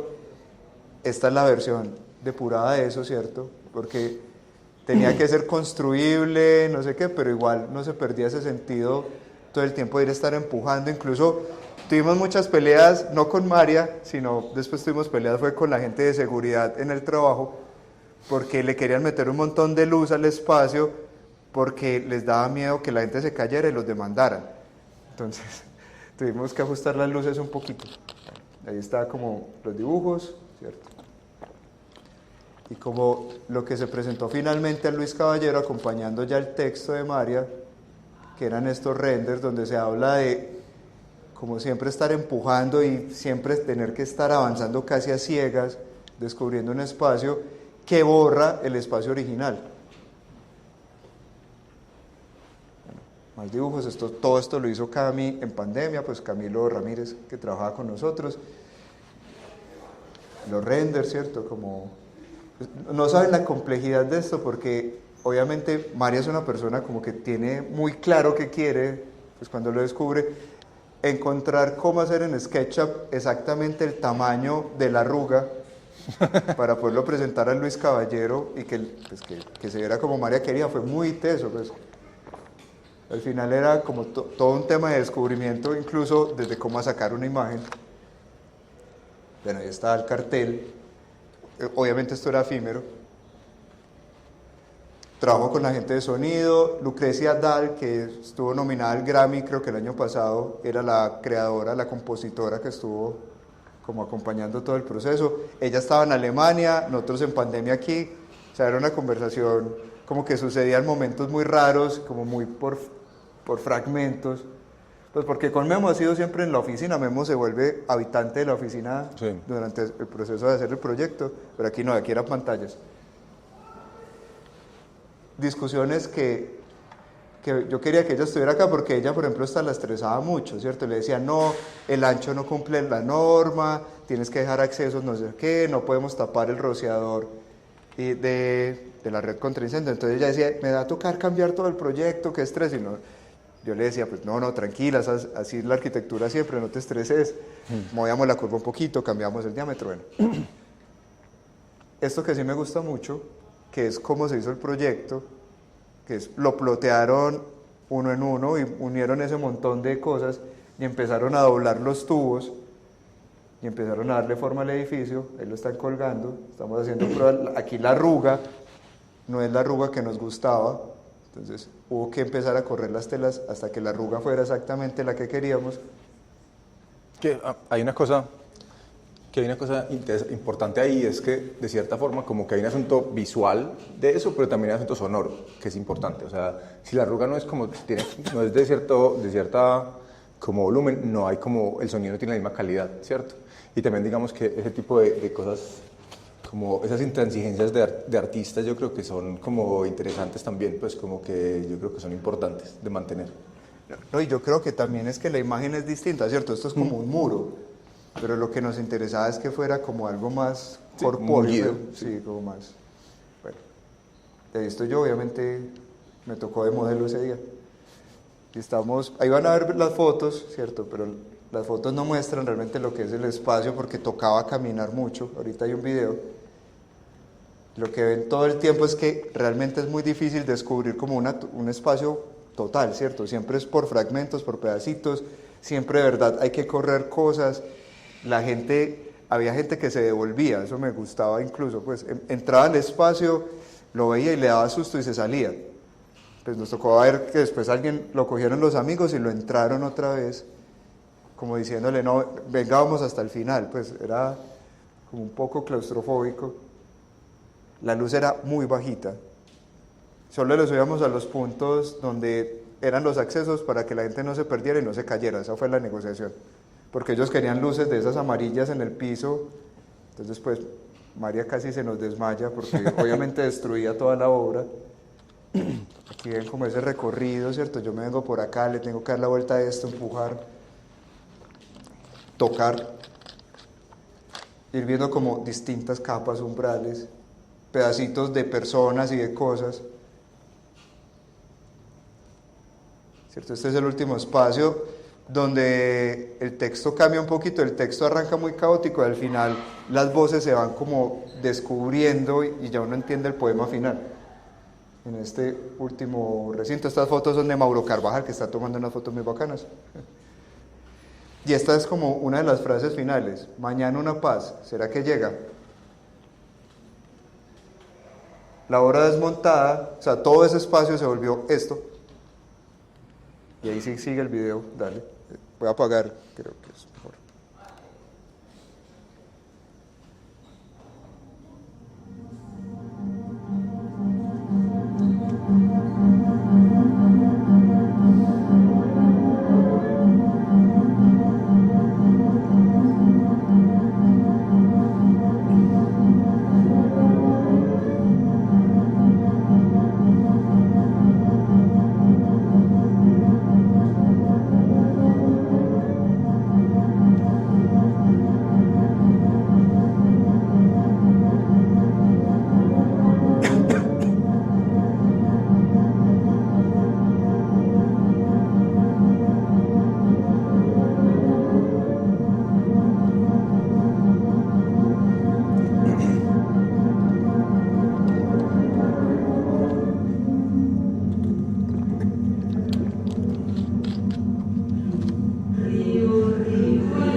Es importante decirles que hasta los ruidos eran voces humanas, o sea, todo son voces humanas procesadas y grabadas. Entonces, realmente, a mí me tocó, cuando ya lo vi instalado con la música, a mí me tocó llamar a María y decirle que lo que había hecho era muy bonito, pues que era, me había emocionado mucho, porque realmente hasta ahí yo entendí la obra. O sea, aquí estaba en algo que es como el otro lado de la historia, ¿cierto? Supuestamente los arquitectos tenemos en la cabeza cómo va a quedar, pero aquí no, pues aquí era María la que sabía cómo iba a ser. Y yo era parte como de ese otro equipo que estaba haciendo que lo que ella tenía en la cabeza sucediera. Entonces, pues, honestamente me emocionó mucho y me gustó mucho haber sido parte de esto. Pues, hemos intentado hacer más cosas, todavía no ha pasado, pero estamos como detrás de eso. Yo creo que ahí sí ya acabamos. Yo no sé qué hora es ni siquiera. No, ¿qué hora es? 7:30. 7:30, hijo de pucha. Hay espacio para algunas preguntas. Yo quiero preguntar. Porque, ¿cómo es esa situación en la que uno está como al límite de lo conocido? Porque claro, cuando trabajas con alguien que no es de tu mismo oficio y está hablando otro lenguaje, estás como aproximándote y aventurando. Yo casi que quisiera sentir el riesgo que siente Farid o que sientes tú, Juan, como trabajando con alguien que habla de otra manera, que siente de otra manera, que percibe de otra manera. Eso por un lado, y luego cómo concilias. Sí. Bueno, Pues yo lo mencionaba ahorita, pero creo que es interesante esa cosa como que hay un ejercicio de traducción. Hay un ejercicio como de, yo creo que entiendo a Farid hasta este punto y yo creo que él me entiende hasta este punto y estamos ahí, ¿cierto? Digamos que esa cosa del tercer etos, hay un man muy chévere que es Mika Hanula, que es un finlandés, un filósofo finlandés que habla de eso, habla del tercer etos, de la idea de que yo tengo mi propio etos y tú tienes el tuyo, y casi siempre queremos deformarlo, pero la idea es hay que construir un tercer etos en que ambos podamos estar, ¿no? Entonces yo creo que para mí era imposible trabajar de otra manera que no fuera como yo sigo siendo artista, ¿cierto? Yo trabajo como artista, yo pienso como artista, yo no puedo hacer otra cosa, estoy muy comprometido con la inutilidad del arte, pues con solo ser capaz de hacerlo de una manera, pues como con... Y creo que hay una cosa también como de temperamentos que es posible, ¿cierto? Como que siento que hay como un respeto por la práctica del otro, creo que eso es importante. Y creo que también hay una cosa como de llegar y decir, a mí me fascina la arquitectura, a Farid le fascina el arte y estamos desde afuera tratando de conectar, pero es como un asunto como muy de negociaciones desde lo viable y también desde ser amigos, como decir, no, huevón, eso no funciona, no, eso no, pues estás loco, o no, pues muy chévere, pero no se puede, o sea, ese tipo de cosas también es como, o por ejemplo, me acuerdo mucho cuando hicimos el monumento de los héroes, hubo una forma de construir que era como, se convirtió en un ejercicio de escritura súper denso, escribimos, Farid me decía como que usualmente en proyectos arquitectónicos de concurso no es que haya una densidad de texto muy grande, ¿cierto? Pero la forma en que logramos negociar ese proyecto fue a partir del texto. Y Pueblo Bello fue a partir de dibujar. Y digamos que en el museo fue más como yo me sentía como muy raro, porque ahorita que decía Farid, como no trajimos a Juan para que hiciera planos. Era como una postura como de que yo daba como unos lineamientos. Y era muy raro porque era como que cada vez el proyecto demanda unos roles distintos. Yo decía como, hey, yo creo que esto tiene que ser de esta manera y no puede ser así. Y discutíamos y era como sobre como unos axiomas que yo proponía y entraban a discutir, ¿cierto? Pero creo que la cosa es como de estar inmerso en cada proceso, pues en mi caso, por lo menos. Sí, es que yo estaba pensando cómo habíamos hecho, al final no sabemos, pues yo creo que, Sí. que nunca,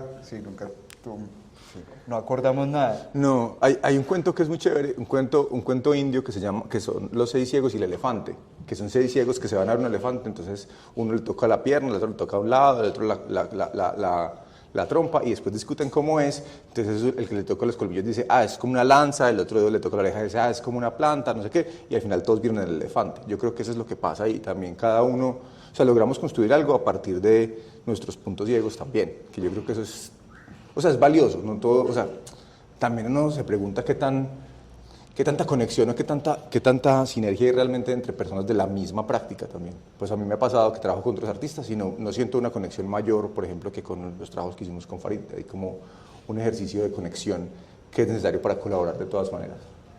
Y yo estaba pensando que en estos días me preguntaban, bueno, ¿qué tipo de edificios te gusta hacer? Y yo decía todos, pero no lo decía como Pregunta por lo que no vea. Sí, así como comerciante, sino yo decía, es que cada vez que un proyecto es raro, que es tan singular, como que lo dispara a uno en direcciones que no conoce. O sea, ahorita les estaba contando pues que factiblemente vamos a hacer un proyecto en el Meta, y yo decía, pues lo que me gusta de eso no es ni siquiera el edificio, es irme al Meta, viajar y conocer lo que no conozco. Entonces, no sé, yo creo que está en eso, como que es como la emoción continua, yo creo que sí, pero no sé, yo creo que no te respondimos, pero ahí Sí. va. Es aventurarse realmente a lo desconocido, pues, pero también tener el espíritu para hacerlo, ¿no? Porque a veces nos habituamos a lo conocido, que es nuestra zona de confort. Pero salir y explorar realmente es como el proceso de aprendizaje. Sí. ¿Quieres?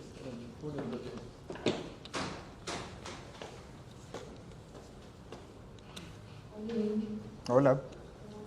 Bien, ¿y tú? A mí me pareció muy interesante lo que hicieron en el museo con respecto a que el vacío, ¿sí se está escuchando? Sí. El vacío se dejara como para que fuese afectado por el agua, ¿cierto? Eso me relaciona mucho como con la teoría de los afectos, la manera en la que el agua, que es una sustancia absolutamente transgresora, pues llega casi que hasta el interior del edificio, hasta el núcleo del edificio. Entonces me preguntaba yo como cuál sería el límite técnico, ¿cierto? O sea, es una idea que me parece supremamente potente y que me gusta mucho, pero llega un punto en el que me pregunto hasta dónde puedo llevarlo, ¿cierto?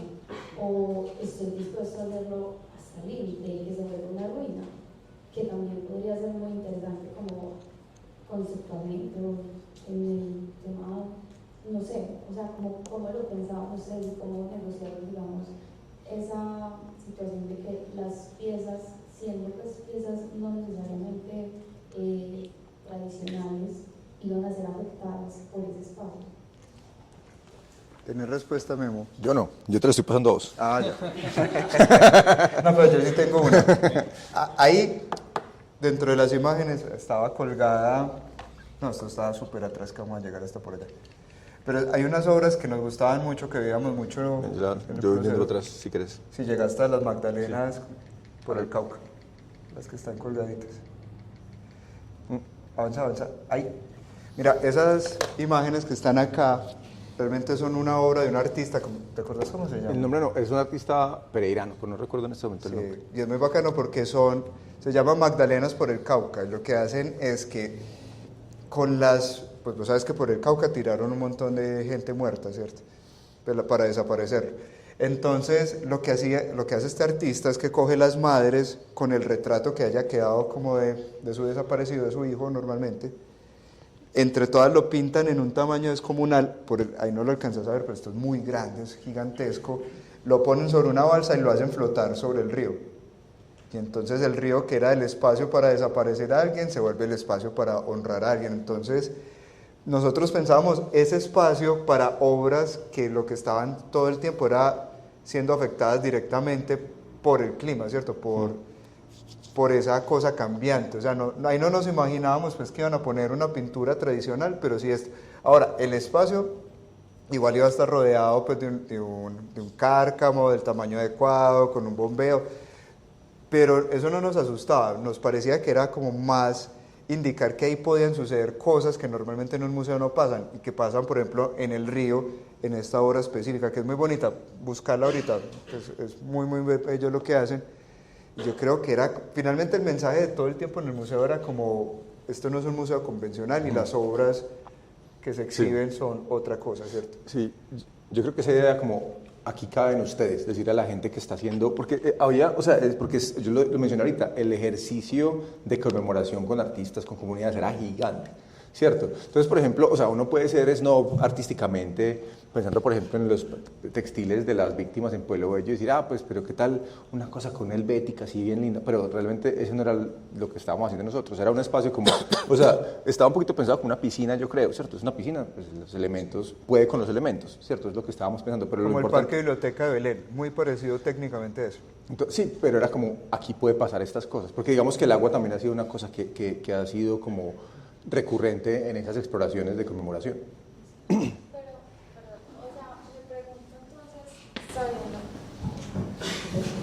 Me pregunto, sabiendo que el agua realmente es algo como tan azaroso que, no se puede controlar por mucho que uno lo quiera, si dejas, por ejemplo, ese vacío y la circulación está dentro del vacío, ¿qué me impide a mí mojarme, cierto? Nada.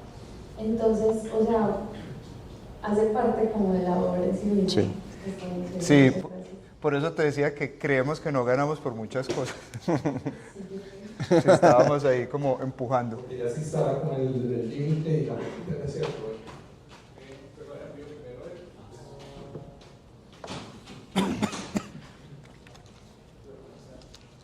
Buenas noches.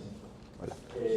Una pregunta, pues ya un poco en orden de la primera, y es como arquitecto y más de esa facultad que nos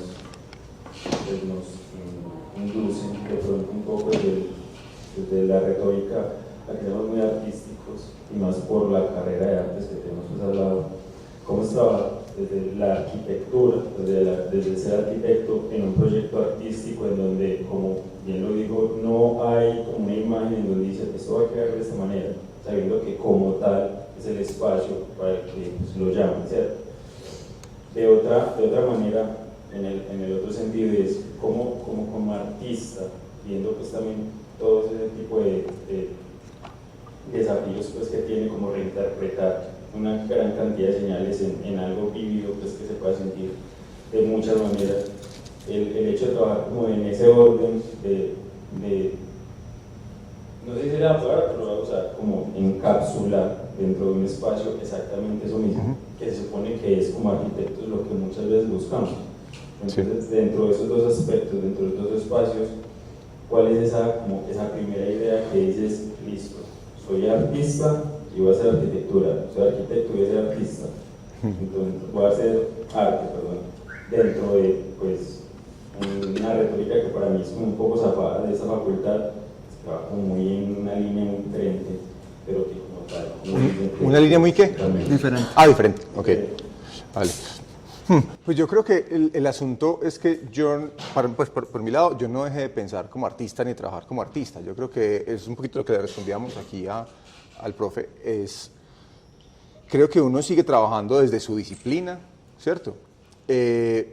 Pero yo no estoy tan seguro de que haya una imposición de trabajar juntos. Yo creo que más tenemos una incapacidad para trabajar juntos en esta facultad. Yo lo digo como profe acá, ¿cierto? O sea, yo, por ejemplo, sobre todo generacionalmente, yo creo que antes pasaba un poquito más, ¿o no? Pues, no. Bueno, de pronto lo hacía más yo, que yo soy como un imán de arquitectos, no sé por qué siempre acabo rodeado de arquitectos. Yo conozco 3 personas, 4 son arquitectos. Pero entonces como que a mí me interesa la arquitectura, he trabajado pensando en eso, ¿cierto? Pero yo siento, por ejemplo, como profe en artes, que ha sido imposible, pues hay una cosa titánica como de decir, pues estamos al lado de otra gente, o sea, y los artistas llegan y dicen, voy a trabajar con alguien de otra cosa. ¿A qué arquitectos? No, matemáticos, se van a la porra antes de irse al lado, no sé por qué. Yo creo que hay un montón de cosas comunes, hay un montón de cosas, digamos que nosotros nos pensamos el espacio, como facultad tiene muchísimo sentido que estemos juntos. Yo no sé si haya como una imposición o si se haya logrado. Yo creo que sería muy benéfico conectarnos más, ¿cierto? Y en cuanto al trabajar juntos, pues sí, creo que yo no creo que haya no hay que renunciar a lo que uno hace para trabajar en conjunto. Yo creo que precisamente hay que trabajar digamos, radicalmente desde la disciplina para poder ser interdisciplinar, ¿cierto? La idea no es como lograr como un mínimo común, ¿cierto? Como decir, vamos a hacer como si no supiéramos nada y vamos a trabajar como si fuéramos recién graduados del colegio. Creo que más bien es como, yo pienso esto y en el arte es así. Y Farid dice, no, arquitectónicamente es así. Y en ese conflicto es que creo que pasan las cosas. No sé. Y técnicamente pasaban cosas, lo que les decíamos de la PU, o sea, poder lograr que en el presupuesto quedara tal cosa, era muy complejo, ¿cierto? Porque tiene que salir una licitación para que eso mismo que habíamos descrito se volviera espacio. Sí. Bueno, pero la pregunta está buena, que creo que enlaza con la de Jaime, es, por ejemplo, para mí con María fue muy raro al principio, ¿cierto? Porque yo en serio no tenía una imagen de hacia dónde iba la obra y no la tuve nunca. Entonces era como un descubrimiento, sí, era como un viaje que uno no sabe para dónde va, pues, pero no vamos a hacer una obra, pero ¿cómo suena? No sé, todavía no está. ¿Qué dice? No, todavía no está, ¿cierto? Va a decir algo sobre el conflicto, todavía no sé qué. ¿Cuándo lo vamos a hacer? No, todavía no, porque estamos en pandemia. O sea, el camino era totalmente incierto, para mí era muy raro, me gustó, porque normalmente, pues la oficina, yo soy uno de los socios, entonces normalmente la línea la estamos dando David y yo todo el tiempo, y, o sea, somos los que sabemos para dónde vamos. Acá no, pero a mí me gusta mucho eso y creo que es algo como que repetiría constantemente y que por eso finalmente es esta conversación que les proponíamos hoy de no ser solo arquitectos trabajando con arquitectos o solo artistas trabajando con artistas, sino ser como una cosa más mestiza. Sí. Y de pronto eso abre el camino a lo que estamos diciendo, algo que no es conocido por nosotros, pues seguramente más gente lo ha hecho en el mundo, seguramente no, mucha más gente lo ha hecho en el mundo, pero el camino con nosotros es raro, no sabemos dónde llegamos. Igual cada proyecto ha sido distinto, ahorita les estaba diciendo, o sea, como que no trabajamos igual en un proyecto que en el otro. Y eso es también como simplemente tener una cosa de una postura crítica frente a la práctica. ¿Sí o qué? Porque creo que igual los arquitectos tampoco piensan igual cada proyecto, pues. Hacia allá tropos y cosas que se repiten y, ¿cierto? Pues mecanismos que se revisiten, igual cada proyecto va a ser diferente. Pero de alguna manera sí nos deberíamos inventar, no tener que esperar 14 años para trabajar juntos, pues. Sí. ¿Y no podrían hacer un taller juntos el semestre entrante? Me parecería muy chévere. Pues sería muy bacano. Este Jaime se inventó. Creo que ya me respondieron la pregunta. Vale. Okay, primero, muchas gracias porque me dejaron como muchas dudas ahí dando vueltas. Y hace como más de un año estaba como muy interesado en tratar de conectar con otros estudiantes a ver qué surge, al menos hablando por ahí, tomando tiempo, a ver qué surge. Y no esperar a 14 años ya, porque en este caso estamos hablando de ya la vida profesional y yo lo estoy pensando desde la vida como estudiante. Entonces al profe le hicieron la pregunta de qué arquitectura le gusta hacer, algo así, y yo le digo como, bueno, como profe, ¿qué proyectos como de educación le gustaría a los dos?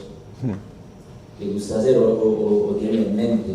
También como pensando en ese, cómo mezclamos un poco, no esperar a ser profesionales, a tener el título para hacer buscar esas como sociedades, por así decirlo, sino hacerlo desde la academia.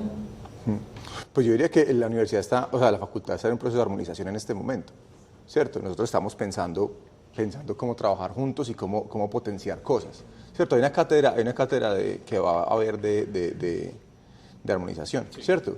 Entonces exacto. Entonces yo creo que hay una cosa muy importante y es que la comunidad académica necesita ser una comunidad, ¿cierto? No es un asunto de los profes decimos y los estudiantes hacen, porque no esa es la jugada. O sea, digamos que una universidad pública de pronto sería así. Venga, ¿por qué? Porque yo digo. Una privada podría ser un poquito así. Aquí no. Aquí tenemos esa cosa, ese potencial tan bonito que es... O sea, tiene un montón de dificultades, pero tiene un montón de beneficios, ¿sí o no? Entonces yo creo que hay una cosa importante en que la comunidad académica empieza a construir cosas, ¿cierto? Entonces yo creo que, por ejemplo, si empieza a haber una pregunta conjunta, ¿cierto? Porque, digamos, los artistas nos pensamos el espacio de otras maneras, nos pensamos otras cosas, nos pensamos de un montón de maneras diferentes. Pero yo, por ejemplo, cuando he tenido estudiantes de arquitectura en mis clases de instalación, ha sido muy interesante, ¿cierto? Es como hay como unos momentos como de que un traqueo ahí cerebral, ¿cómo me conecto con esto, ¿cierto? Y el reto es muy chévere, como que llega un estudiante de arquitectura y dice como, no me conecto con este pedazo, y yo como le enseño a este, yo no sé, ¿cierto? Ese tercer reto también es un asunto educativo, ¿sí? Que hay una cosa muy importante ahí. Hay un artista que es como el artista profe, que es Luis Camitzer, y el man dice, yo pienso como artista y solo sé hacer como artista. Entonces, lo que significa es que cuando tengo un problema bancario, lo soluciono pensando como un artista. Cuando me hablo de ciencia, lo hago como un artista y todo lo que hago es como un artista, ¿cierto? Y como arquitecto se puede hacer lo mismo, ¿cierto? No significa que sea eso para estar dentro del nicho, sino para estar en el afuera. Y como profe es súper importante. Uno como se conecta con un estudiante de cualquier otra cosa que quiere pensar en instalación. Es un reto, y no es un reto solamente con cada disciplina, sino con cada persona individual, ¿cierto? No sé si se responde algo. Yo creo que sí. Igual yo le sumaría a eso de volverlo, la pregunta como más incierta, que es al final de lo que estamos llegando, es, ahorita estábamos hablando pues que la facultad debería mirar no solo Medellín, sino fuera de Medellín. O sea, pues esto... ¿Han visto ese dibujito que hace Oscar Santana en primer semestre, o hacía pues que ya no está en primero? ¿De dónde viene la gente de primero? Y que es un dibujo súper bacano que cambia todo el semestre al final, cambia cada semestre, perdón. Al final lo que dice es que el 40% de las personas que están en la facultad son de Medellín, o el 50%, no sé. Y finalmente el 50% restante es fuera. Entonces... nosotros siempre miramos la ciudad, esta ciudad es enamoradora, pues a mí me encanta, yo soy un enamorado de Medellín, pero el espacio de acción que se nos olvida es como ese otro 99% de Colombia donde podríamos estar haciendo cosas desconocidas. Pues lo bello es que nadie nos haya contado esa historia, terminamos conociéndola porque fuimos, pues. Entonces si uno le suma a eso, trabajar entre artistas, constructores que no los tenemos acá, pero podrían estar arquitectos y trabajar en un lugar nuevo, yo creo que eso puede dar también como unos hallazgos que uno no espere, pues una cosa ahí compleja. Sí, es que yo creo que no permite el lugar común ese tipo de exploraciones. O sea, uno no puede llegar y decir, bueno, entonces voy a hacer un edificio, esta tipología y tititín, así el sol para acá, fin, y nos vamos. O sea, eso hubiera sido, con la comunidad hubiera sido una pesadilla. Sí, nos matan. Nos matan, o sea, hubiera sido horrible. Porque, o sea, había una cosa como, nosotros tuvimos un asunto, nosotros no somos hombres particularmente emotivos, ¿cierto? Pero un asunto como emocional súper fuerte. una cosa muy, o sea, yo me acuerdo yo tratando de no llorar en el sancocho cuando estaban contando las historias, porque era una cosa, o sea, yo soy, o sea, rama seca y rama ligeramente menos seca, pues esa es las personalidades. Pero era como un señor contando la historia de cómo una de las tumbas de los 43 estaba enterrado el papá de los 43, que se murió de la tristeza cuando nunca encontraron a los hijos. O sea, esa historia es una cosa desgarradora. Entonces uno no dice, bueno, entonces yo como con mi intelectualidad, ¿cómo hago para que esta persona se sienta y yo voy a pensar, si yo me leí La Différence de Derrida? No, o sea, no es eso, es como, ¿cómo abrazo a esta persona? ¿Yo cómo hago para que esta persona esté, cierto, encuentre un lugar para algo? ¿Cierto? Cómo esa historia no se va a perder. O sea, es una cosa como un asunto como desesperado de conexión, yo creo. ¿Te o sea, acuerdas la señora casi ciega llorando? No, era una cosa, es que Había se me paran los pelos. Pues, en la inauguración la señora, pues que la que dirigió como varias personas tenían como varios momentos en el recorrido. Y la que habló del espacio de la Casa de la Memoria era una señora que estaba ya prácticamente ciega, pero empezó a llorar. Y obviamente no lloraba por el espacio que hicimos nosotros, pues eso no era lo que la conmovía, sino como empezó a contar la historia de los que estaban en el telón. Y eso, pues, ella tuvo que parar de hablar, pues, y todo. Yo creo que ese es el momento que uno no sabe cómo qué hacer, pues, abrazarla o... Sí. Es bien duro, pero sí. Sí, es que también eso no es planeado, Sí. eso no se puede presuponer, ¿cierto? Eso es como que el lugar lo tiene. Sí, y no es como una sensiblería ahí, pues es realmente pues porque las personas queremos conectarnos, pues eso es importante, solo que uno no sabe cómo. Y yo no pudiera andando abrazando ahí gente como, pues eso no va a ser, o sea, yo no soy nadie para ellos, ¿cierto? ¿Yo qué puedo hacer? Yo puedo tratar de ayudarles a hacer un edificio donde puedan ponerle el nombre de su hijo, que no saben dónde está, que eso es una cosa muy fuerte, ¿sí o qué? Hay una cosa como muy tesa también, como la idea de la relación entre las cifras y las emociones, ¿cierto? Cuando dicen como, hay 43 muertos, bueno, 43 es un No son número. tantos, sí. Sí, eso podrían ser 100, claro, 43 es menos que 50, es como 50, ¿cierto? Uno como a redondear los muertos de alguien, ¿sí o qué? Nosotros vivimos en una cosa de... Hay una relación que es interesante, la idea entre la economía y la ecología. ¿Sí? La idea de que uno a veces, de que esa relación nos separa del mundo, ¿cierto? Entonces uno llega y dice 5 gallinas, ¿cierto? Ese razonamiento es, 5 gallinas son 5 gallinas, pero 43 veces fueron 43 personas, ¿sí o qué? La conexión emocional es una cosa que, digamos, que la vida racional lo separa uno de eso. Yo creo que hay una cosa emocional y de cuidado que es súper importante. Y que nosotros nunca lo mencionamos, pero fue lo que, digamos, era como la estrategia, por ejemplo, con Pueblo Bello, sobre todo. ¿Ya listo? Sí, dale, la última nos vamos. Bueno, tenía 2 comentarios y una pregunta. A nivel conceptual, me parece como que algo irrescatable, también como a nivel semántico, es como la diferencia que logran traspasar a nivel arquitectónico de la diferencia entre el injerto y la prótesis, que la prótesis simplemente se encarga de reemplazar, mientras que el injerto además de reemplazar muta, sustituye, transforma. Bacano. Y llevar como a nivel conceptual el edificio como injerto y no como prótesis es algo muy valioso, pues como dentro de la conmemoración No lo hemos pensado. de cualquier conflicto. A nivel social, a nivel académico, también la reflexión de que, digamos, por ejemplo, la facultad se ha desligado un poquito como de las maestrías interdisciplinares o pues de los posgrados interdisciplinares, que es ahí donde uno encuentra a través de la investigación o de los programas de extensión como esa verdadera interdisciplinaridad entre lo académico y lo profesional.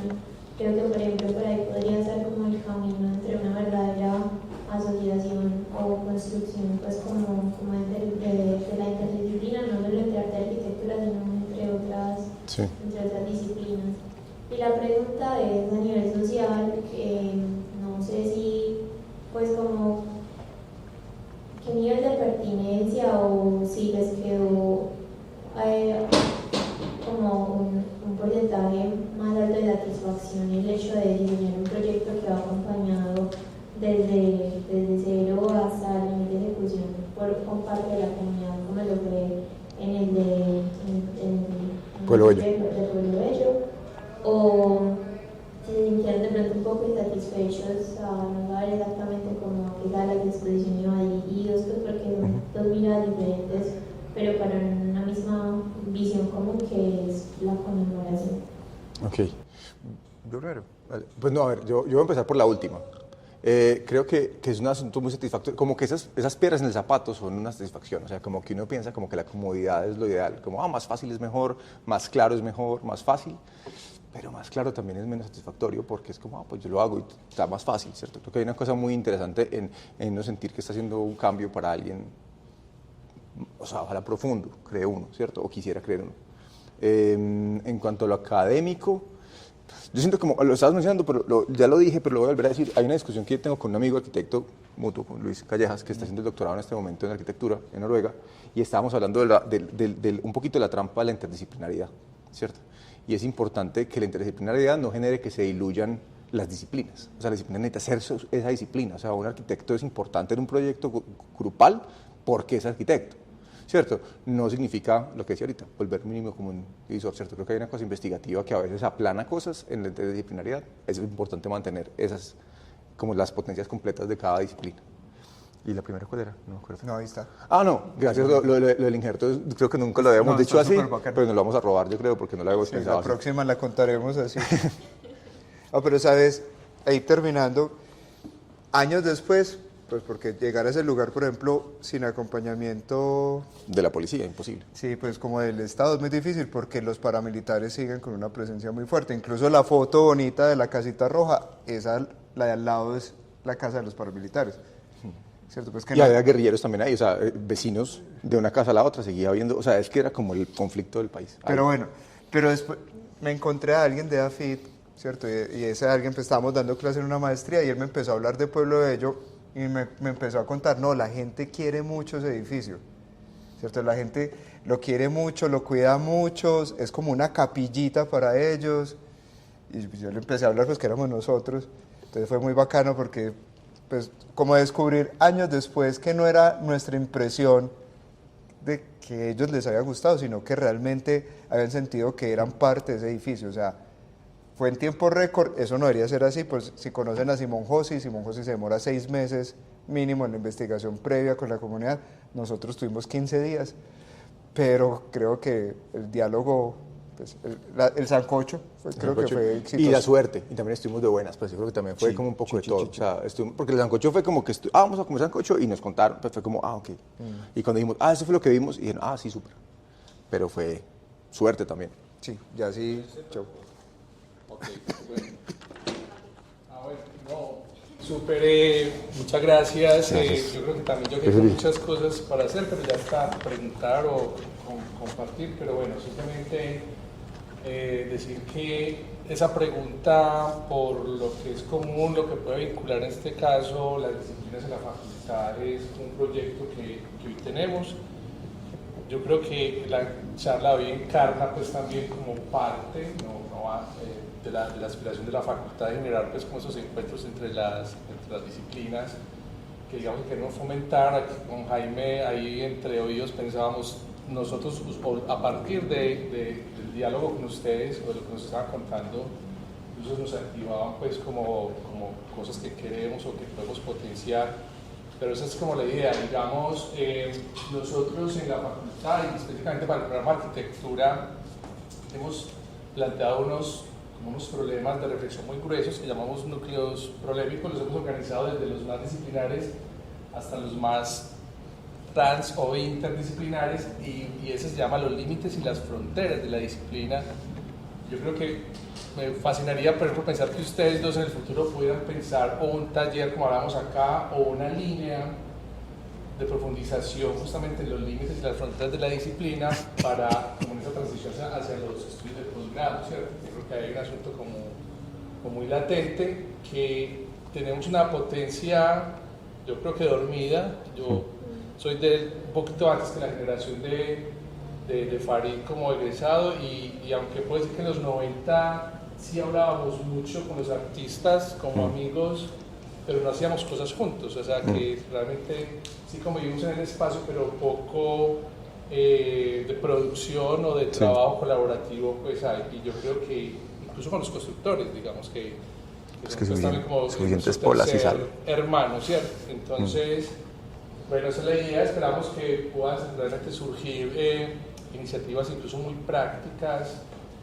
desde el currículo pensamos también en algunos retos o cosas que los puedan juntar a hacer cosas en caliente casi que a los estudiantes de pregrado, arquitectos, constructores y artistas. Y bueno, yo creo que ustedes abren hoy con este ciclo otra serie de invitados que queremos, que incluso desde las disciplinas han ido como a otras prácticas, cruzando las fronteras. Y me pensaba esa frase de Les que dice que el lugar más privilegiado es habitar el límite. Por ahí dice, si estás tan adentro de la disciplina, o cuando él habla de qué es el límite, habla como esta figura de que en una masa, no sé, de animales que están en una pradera en África, de ñus o de lo que sea, si estás en el centro no tienes mirada porque vas hacia donde te lleva la masa, pero si estás por fuera quedas desprovisto, quedas en riesgo. Entonces decía que caminar en el límite te permite estar afuera y estar adentro al tiempo, ¿cierto? Entonces, interesante lo que Juan nos dice. Lo transdisciplinario implica es reconocer la potencia de las disciplinas para poder dialogar, es no diluirse, no diluir las disciplinas, sino justamente estamos acá porque somos arquitectos, estamos acá hablando porque somos artistas o constructores. Entonces, creo que, bueno, enhorabuena pues este diálogo, y que justamente hay que celebrar que si ya hoy estamos hablando de esto a partir de una invitación, es porque ya la pregunta la queremos instalar. Está corriendo. Y ahí tendrán que pasar otras cosas. Bueno, muchas gracias. Gracias. Muchas gracias. Y gracias por la invitación. Gracias.